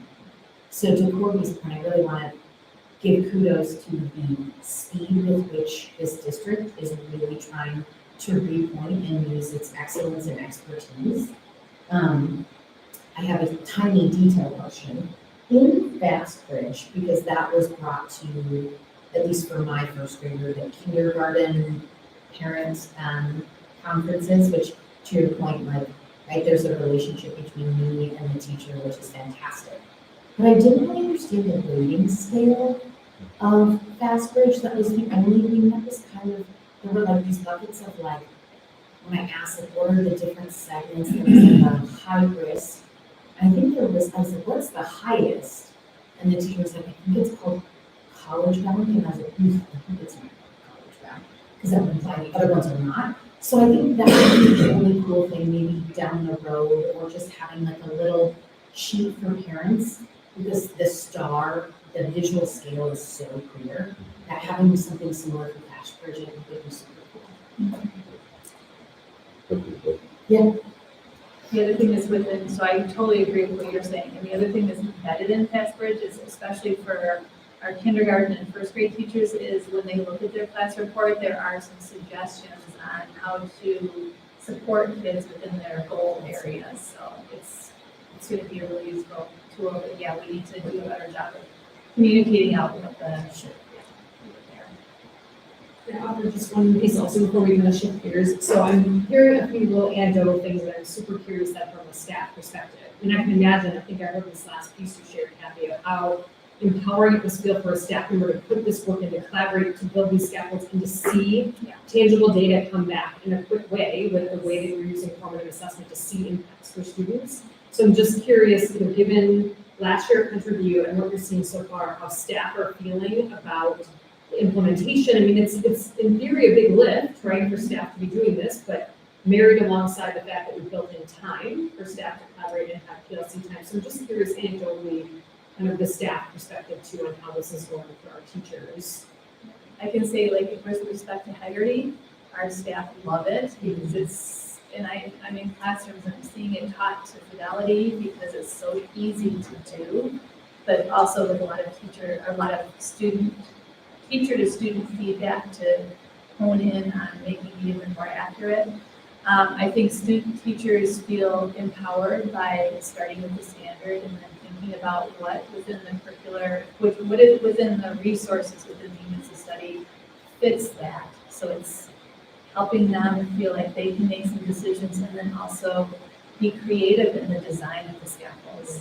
We talked today at our PD about how that's where the creativity lies, is how we design our instruction. Which to do that with others too, I would just find super helpful, right? Just thinking about getting ideas from other people, that I'm not in a silo trying to come up with scaffolds for my students on my own. That's the power of what we're hopefully trying to create structurally. Yeah. To have all of this work as well. Which you're clear about how we build systems and put money behind systems to have all of this be positive impact for kids. Hopefully that's playing down in the classroom. And what they're coming up with collectively is much more than one person. Yeah. Thanks for this. So that's a great question.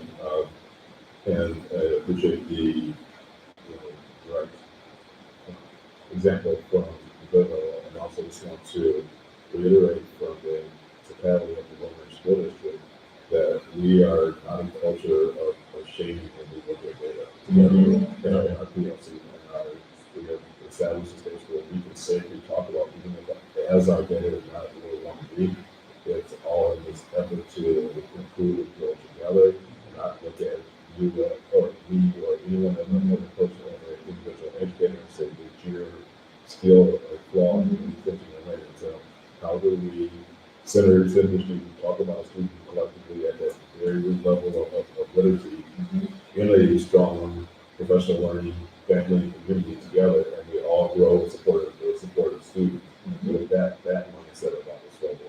So we are not going to ever put student data out there for the purpose of shaming, it's for the purpose of growing student outcomes and make sure that every staff member knows that it's safe conversation. Can I add something to that? We went to a school board regional meeting last week, and I also want to lift up that I think this board also appreciates transparent data, because I don't feel like we will shame the district or staff either. And I do have a sense that maybe other school boards do that, which felt really negative to hear. We want the data also, and to get curious about what we're doing to come up with solutions, not in a way of berating the negative or living in that. So I just appreciate, hopefully at this table also, that we carry that same respect for transparency for data, because we're not going to do that same thing. And when we can do that, that influences our beliefs. Because we're, and then our beliefs influence our actions. It's this cycle that our language that we use in our head, and when we're talking about kids and data, impacts our actions. And we see results, and that impacts our beliefs. And let's just be very clear. Teaching someone how to read is very difficult. Let's just put it out there and so that is why we are a community of professional educators and learners together, because it takes all of our skill sets and mindsets to truly do that skill that it doesn't just come naturally. You have to work on it almost every day, if not every day. Watching me stumble through segments first grader asked me, why does that sound like that sound? I don't know. And asked Mr. English, I don't know why. And I'm very glad professionals are teaching her the reason why. If you can explain it tonight. I will. You know, her last name is Knacker, so I really can't. So as we think about all the amazing work that has happened in Verona, it really has set the stage for us to move forward with what Wisconsin is proposing or has proposed and legislated into law.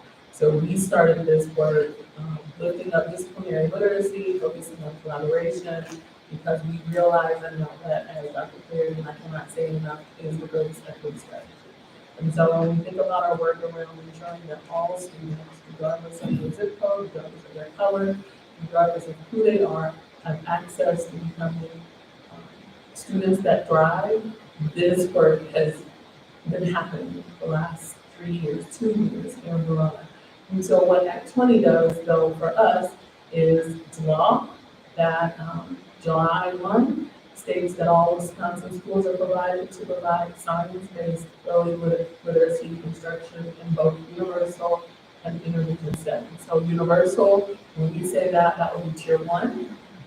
Intervention settings would be tier 2 and tier 3. So we recognize that, in fact, that was the work when Kathy talked about introducing Haggerty and Sunday.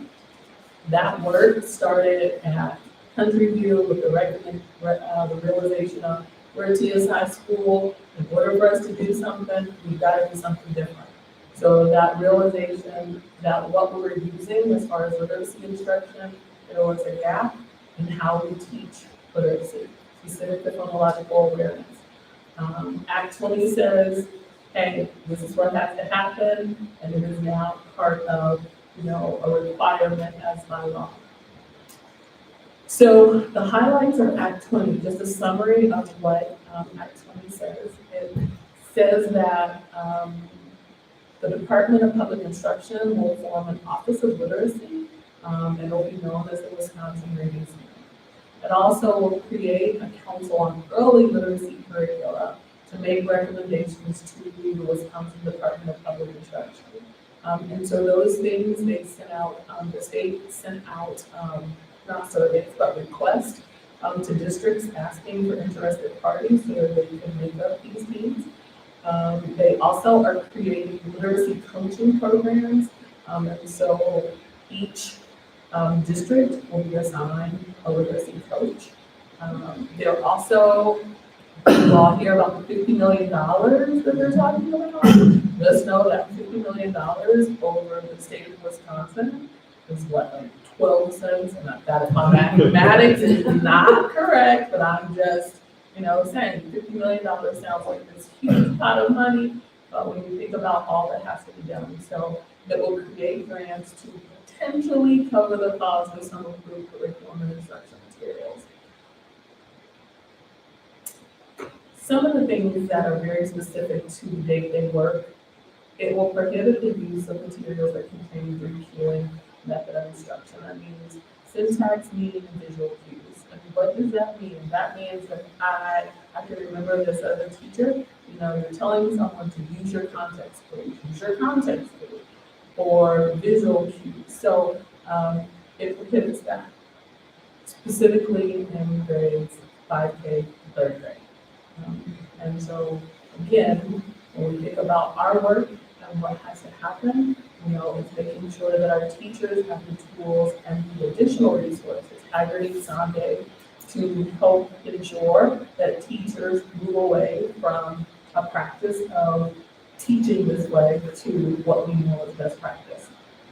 We'll also increase the frequency of screening and diagnostic reading assessments and prescribe specific interventions and a personal literacy plan for specific skill deficiencies. Specific skill deficiencies. And so what that means is that if a student is struggling or based on the data, we will create a plan that addresses their needs. It requires changes in how educators are prepared to teach reading and requires specific science and reading training for K-5 educators and administrators. It also will, as of July 1, a personal meeting plan must be developed no later than the third Friday in November. And so that would be for a student based on the assessment data. And then by July 1, 2025, districts must adopt a policy for promoting students from third grade to fourth grade that includes reading criteria.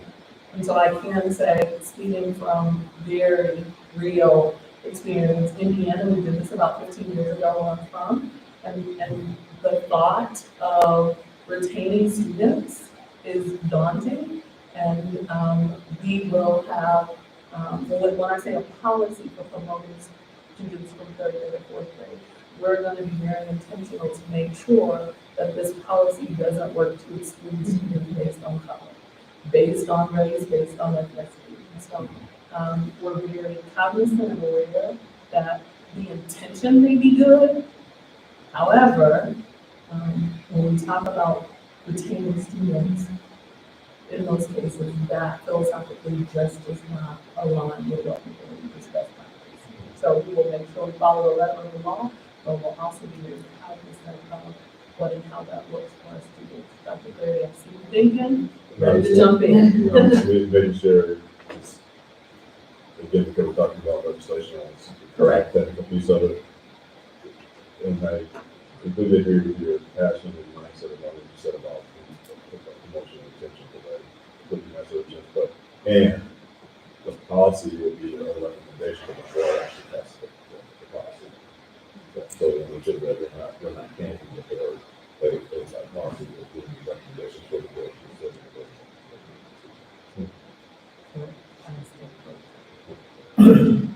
No.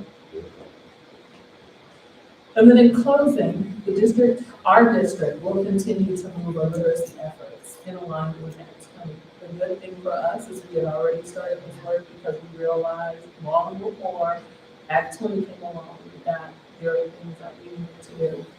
We anticipate more information from DPI specific to recommended curriculum. That list comes out January 1, 2024, and then we will move to develop a curriculum adoption process that will support the work of identifying literacy curriculum. And so, we started to foreshadow that. And we started to foreshadow that that's the work that we're going to work on. Our staff, I don't say Jen, I'm anticipating you might ask, what is our staff thinking? Our staff, and I think part of the work that we've done, laying the groundwork about grade level instruction, as they're using their tools, they're realizing, this may not be the best tool. And so our learning has hoped to put them in a position to realize that Sunday and Haggerty are tools that I can use and have at my disposal to help fill in the gap in our current resources. So, what questions might you all have? The policy for promoting students from third grade to fourth grade, that's not yet in front of us, that's not developed yet. That's gonna be a future thing that. But it has to be in place by July 2025.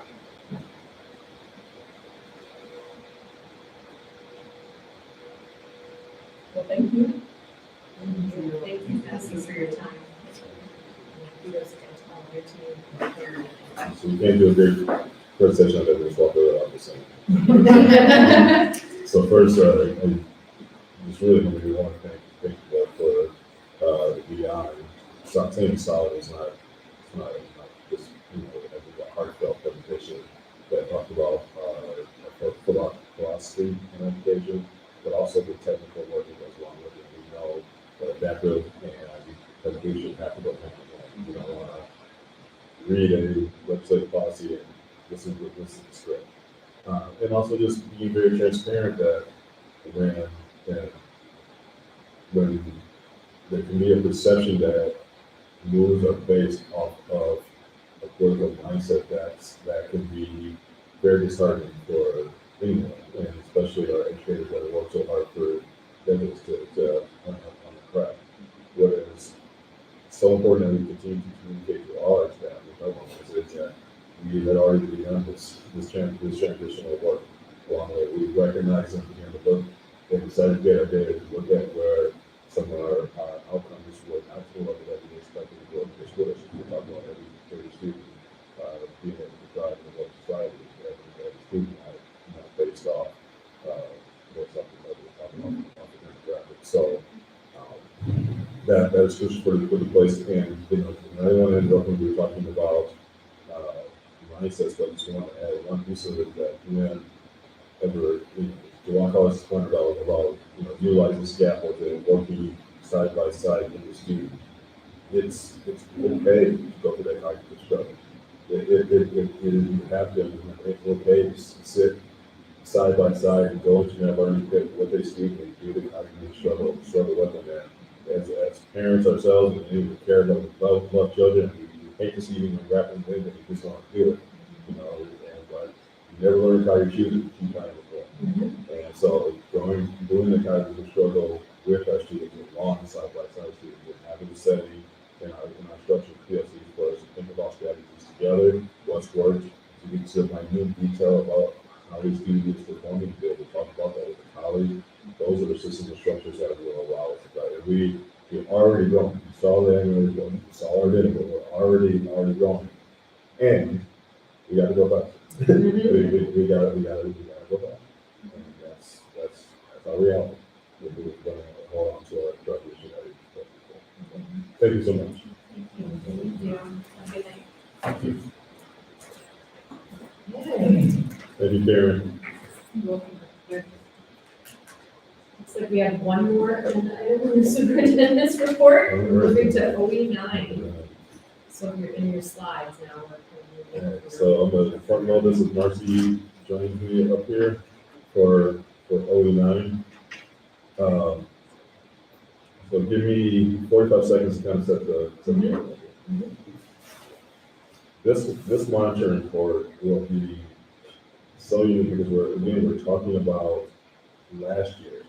But as you saw in the executive summary, we also utilize evidence of some new strategies that we already put in because we recognized that we needed to, based on our audit results, make shifts. So we're going to be presenting evidence of some new stuff that we put in. Also, I anticipate we might not be as deep into indicator conversation with you because we've changed the significant number of them. And so we'll bring this up along the way, like, yeah, we're reporting on this indicator and it doesn't exist anymore, or it won't exist. And no matter so we'll name that along the way as well. So this is kind of going to be wonky. Use it, so. And we'll make sure that we name along the way when we get to those kind of situations. Right? All right, we'll do our best to keep this short. It's been a long day, but a long day of relatively good news. So, diving into OE9.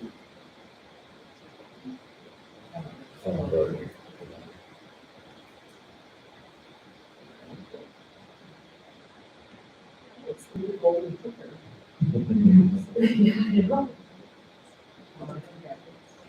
No, you just need to You're forward good. like 40 slides. You said it right. How's that hand feeling? I think so. Yeah, we have to get slide 7. Is anyone? Beautiful. Go.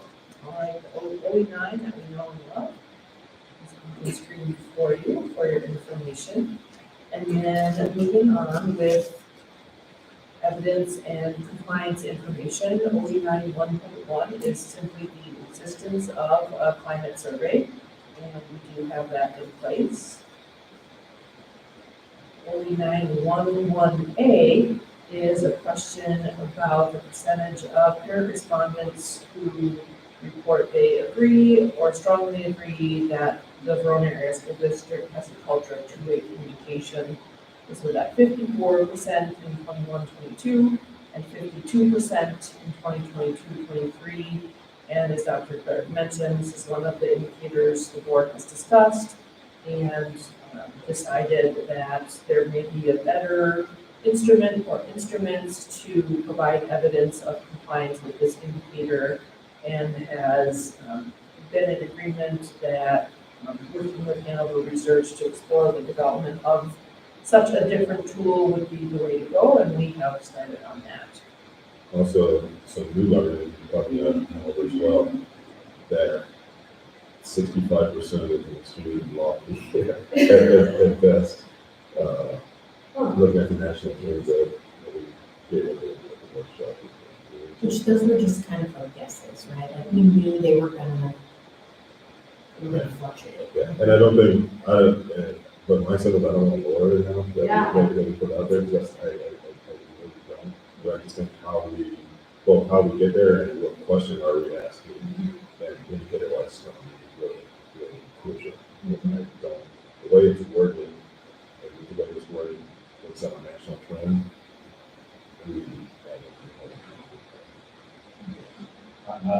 I'd also add that this is another example of something that I brought up before, that there has to be some measure of statistical significance when you're looking at drops in percentages, like a drop of 54% to 52% in your survey response rate, like down by almost half, like that's not a statistically significant drop. And so to call that not in compliance or to set some sort of metric that bases compliance on just a raw percentage without any understanding of the significance of it isn't going to be all that useful. Frankly, I'm more interested in knowing why our survey response rate went down so much. That's more of an interesting question to me than what the answers say. Moving on to 912, this is a question about how folks feel about whether or not they're adequately informed, and we went from 36 to 48% among our staff respondents. And to Joe's point, Hanover has said a 9% change is what they would consider practical significance, so still not statistically significant, but practically significant given this instrument and our sample size. So we're seeing a 12% jump among staff. And then for parents feeling adequately informed, we saw it go from 37% to 30%. And similar to the last slide, we are working with Hanover to explore tools that can bring evidence with a little more information around it in terms of how folks were perceiving things. And 9013 is the district offering 5 or more ways, modalities in parentheses, for care holders to provide appropriate input. The board has already voted on changed language for this indicator for next year. However, we can see from the information provided here that folks have had multiple opportunities, and these lists aren't necessarily one opportunity per item listed. For example, board of ed meetings, they probably have about 20 chances a year with board of ed meetings. So we talked about some of the other things that we did last year, our strategic framework input that we got from multiple groups of folks, the communications planning work group, the communications audit, and some of those other opportunities that folks had.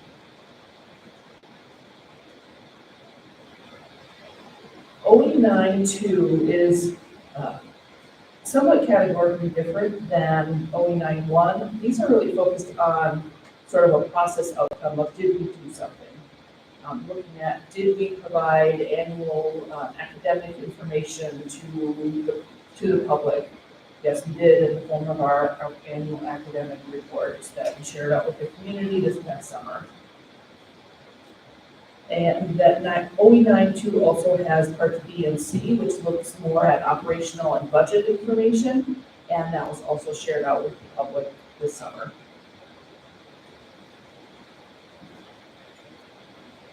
In terms of the communications audit that Dr. Clardy mentioned, I wanted to talk a little bit about the outcomes of that, what we found out from that. The respondents were loud and clear about how they find information and what information they want and how they want it. So we learned that they really get information from social media, Facebook and Instagram or their primary forums, and they want short, sort of visually appealing information shared with them. So we have ramped up our social media presence.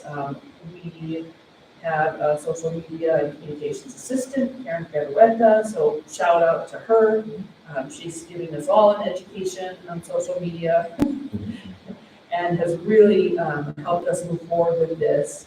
Just in the last 2 months, our Facebook reach has gone up by 26%, our Facebook visits have gone up by 24%, and our Instagram reach has gone up by 2,400%. So that's something. So we're happy about that. Our reach has gone up, our engagement has gone up. We've dabbled a little bit in paid ads so that we can reach how things show up in your social media, based on what you're thinking in your head that you swear you can say out loud, right? Like, I'd really like to take a pottery class. And all of a sudden you get the VASD Community Education magazine or flyer showing up in your Facebook feed. So we dabbled a little bit in that. We had a lot of reach with those ads. We don't have a way of saying, yes, you went to the High School Musical because you saw the ad in your Facebook feed, but there's a correlation between us having a paid ad and more people seeing it. And we've also switched to a more visual platform for our monthly district newsletter. So we're happy with that. We had over 9,000 views of our September newsletter, which is fantastic. And the analytics that come with that newsletter are really slick and accessible. We learned that we have over half of our folks accessing the newsletter on mobile devices rather than desktop, which is something we try to be very aware of in our formatting, because of course we're sitting there at a desktop saying, oh, it's gonna look like this, but we wanna make sure that we're being really aware of how it's gonna show up on the phone. And we can also see what people click through to when they're reading the newsletter. So, right, for example, we had 76 click-throughs to our calendar, 68 click-throughs to the podcast, and so forth. And today's newsletter, which landed in all of your inboxes this afternoon as well, when I walked up here, it was at 4,120 views. I want to refresh it and see how much it's gone up in the last 10 minutes. 4,246. So it's clear people reach that. It's clear that they're not looking at it very long, which is why it needs to be visual, right? They're skimming it. Oh, is this about me? On to the next email, on to the next social media post. And so far today, 73% of our views for the newsletter are on mobile device. So more people on their phones.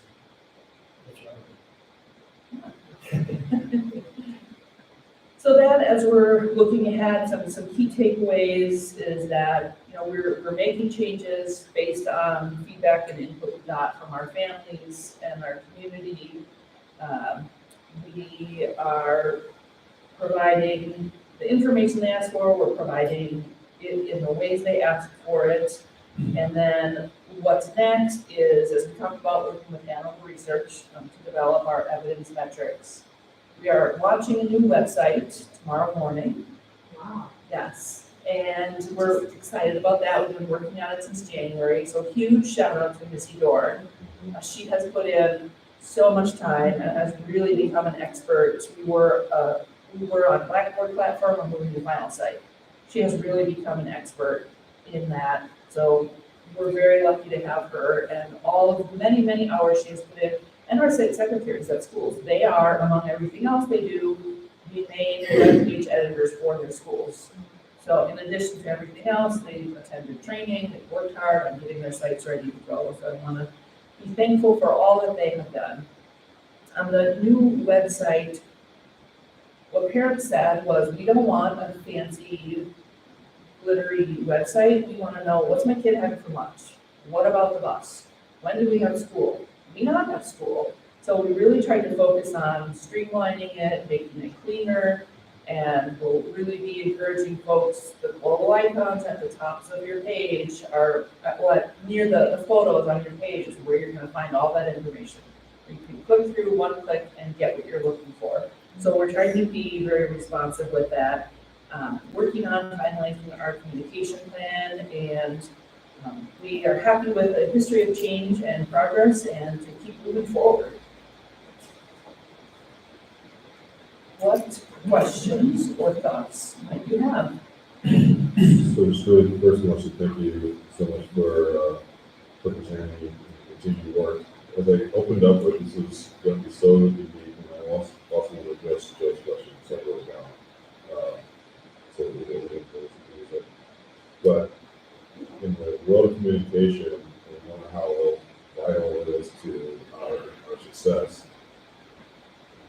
this is actually this is how the inherent governance model is supposed to work, because we get information, we get to the board, we find out where there are gaps in the moment, so we actually end up with new strategies maybe 6 to 7 months before you actually see the next option.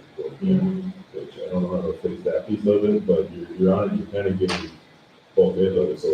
So we have data sets that weren't actually originally part of the class. It's a great outcome. And so, but also, this is kind of, OE9 is kind of unfortunate where we've seen it like real time, Yeah. kind of interface, so I wanted to just kind of maintain that. And also to Joe's question, I looked at the response rates for the survey, and again, I thought so, okay, what's going on with the response rate? And also look at the vast number of surveys we sent out last year. So we did street framework survey, we started to do two learning surveys. Also, we don't always present at a full district level, is that now each individual school is also doing their own cultural climate surveys at the school level as well. When they send out, quarter one, how do we do quarter, and then Oaks is kind of going to lead on that, we got really moved on, policy in the middle school, at the middle school level as well. So I don't know if we've worn out our survey, and written calendar survey, we sent that out.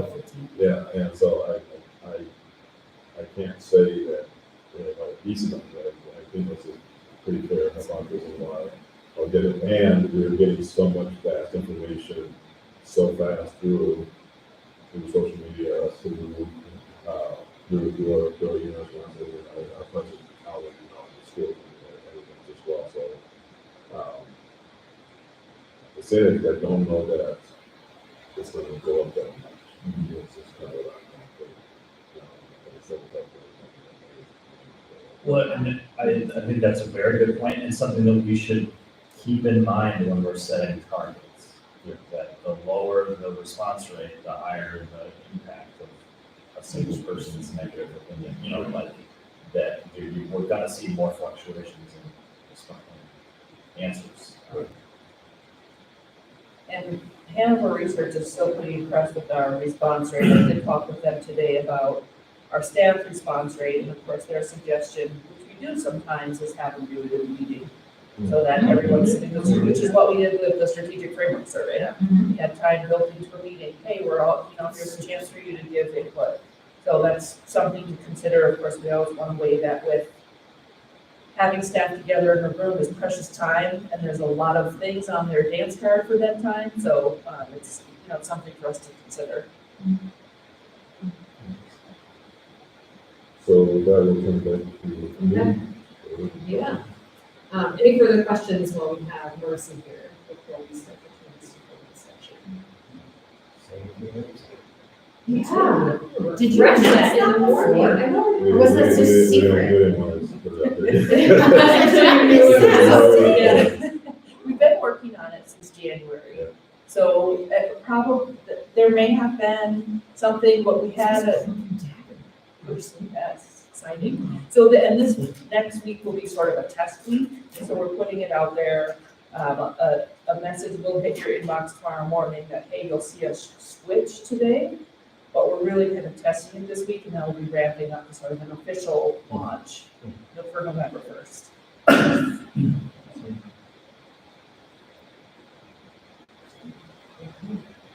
Well, members of the board have received and discussed the superintendent's OE9 report.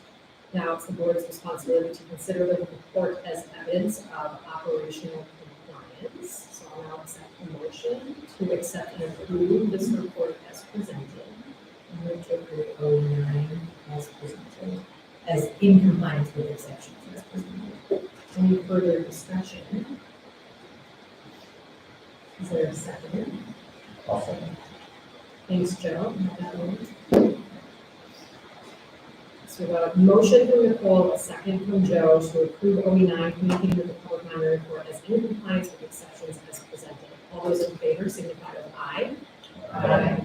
All those opposed signify with nay. OE9, monitoring report is approved as compliant with exceptions as presented. Thanks, Tim. Is that fair? Thank you. All right, I'd like to officially close our 130 minute superintendent's report. Which thankfully, your 130 minutes superintendent's report has not done quite a few board actions because we doubted back and forth, so thank you for that. So we just have general board updates next. Does anyone from the board have anything to update? Just wanted to call out, a few of us attended the Gender Support and Inclusion Committee meeting a couple of weeks ago, and that was really great just to hear from not only staff and caregivers, but also students directly, and just trying to reground everybody in the intentionality of what we were doing there. So I think that was really great, and there's a lot more, maybe some more repeated structure that was put in place to really make sure that we're having voice of student at the table, especially in a space where not every student feels comfortable or physically coming to the table, but providing a very authentic voice, which is great. And then I just wanted to say another quick comment. I just wanted to say for me personally, I have all of the students that are in our schools, whether they are Israeli or Jewish or Palestinian and Arab, just in mind, and I think we all understand. Some of us identify with those groups, and this week and the past 2 weeks has been incredibly stressful. And so I've seen some discussion online, and youth always has the best conversations. There's always just such a care in general, and sometimes we think it's the other way, but just wanted to send good thoughts and some grace to all the students who are experiencing maybe a few bigger things this week than the general student population. Looking good. Any other general board petitions? To our semi-monthly CISA2 board control meeting with board rep. And we had a very interesting presentation just on the CISA you guys are on working with school districts in our region to coordinate special education services, particularly districts where they're bound by resource limitations, and that becomes quite a struggle. It led to a very interesting conversation around some of the changes in the lack of resources there for special education. And how there needs to be thinking about how to provide those resources differently. And then, I'm sure we can see more stuff, but we can see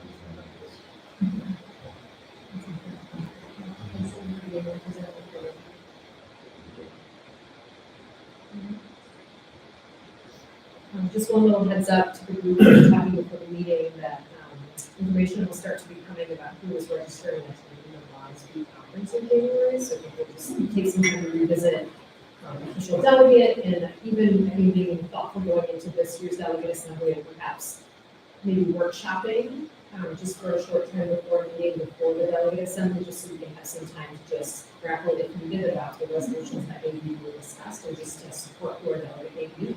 To just be watching, and Laura is going to help us facilitate all, which is great. So thank you. That's just an idea. If the desires that you go more clear for board to give us a time to notice the conference. That's good. And just as a sidebar, which Carlos got to witness at our little regional meeting last week, I elevated some thoughts about the delegate assembly from last year. Quite animatedly last week. So I think there are some serious considerations to having that delegate assembly function a bit different. So I think we're coming back in. All right, we'll move on to public comment. I don't think there's anyone present that is going to be sharing public comment, but I do have one to read. From Chad Brecklin regarding the new high school in Fitchburg, Wisconsin. Chad shares, City of Fitchburg staff have been in conversation with Verona area school district leaders regarding potential land purchase for a high school, which was identified in Fitchburg's City in Motion strategic plan. We are aware there are several steps involved in the process and are excited for this opportunity to collaborate with the school district to bring this vision forward. Chad, you're sharing that. Alright, so moving to item number 6, superintendent's consent agenda. Please look over the superintendent's consent agenda. If not, are there any questions? Anything there? Okay, hearing none, the superintendent's consent agenda is approved as presented. And then board consent agenda, again, so we're going to look over any questions about anything in the board's consent agenda. Hearing none, the board's consent agenda is approved. Future agenda items, just taking a peek. I guess the big thing to highlight again is our board workshop that will be coming up on December 4th. We're going to gather at 5 p.m. prior to a scheduled board meeting and try to work for, I think, 40 to 50 minutes so we can have a break to get this shift to the board meeting at 6 p.m. So make sure your calendars are adjusted. The only thing to add to that, we will be also sharing at one of the upcoming meetings or making sure that people know as we get closer to election time, the deadlines for filing that paperwork and such. But Morgan and I will be partnering together. There we go. I think he's in the packet. Yes, So we'll be partnering together on that and June. Jen, just to be clear on the noticing for this, it does say that the regular board meeting on the 4th starts at 6:30. Oh, yes, we did. That's what we did. Thank you for letting me just look at a piece of paper to acknowledge. Yes, we buffered it. More time, so we could potentially have an hour for the workshop and then buffer the meeting start to 6:30. Thank you, Jeff, for clarifying. Any other questions or anything else to service about future agenda items? Okay. Well, I think we've made it through our agenda. And so all the folks that are here, is there a motion to adjourn? So, motion from Nicole, is there a second? I think I heard Juan Carlos. Subtly, I know, though you were very more thrilled about it, Joe. Second from Juan Carlos. All those in favor of adjourning for the evening, signify with aye. Aye. Any opposed, same sign.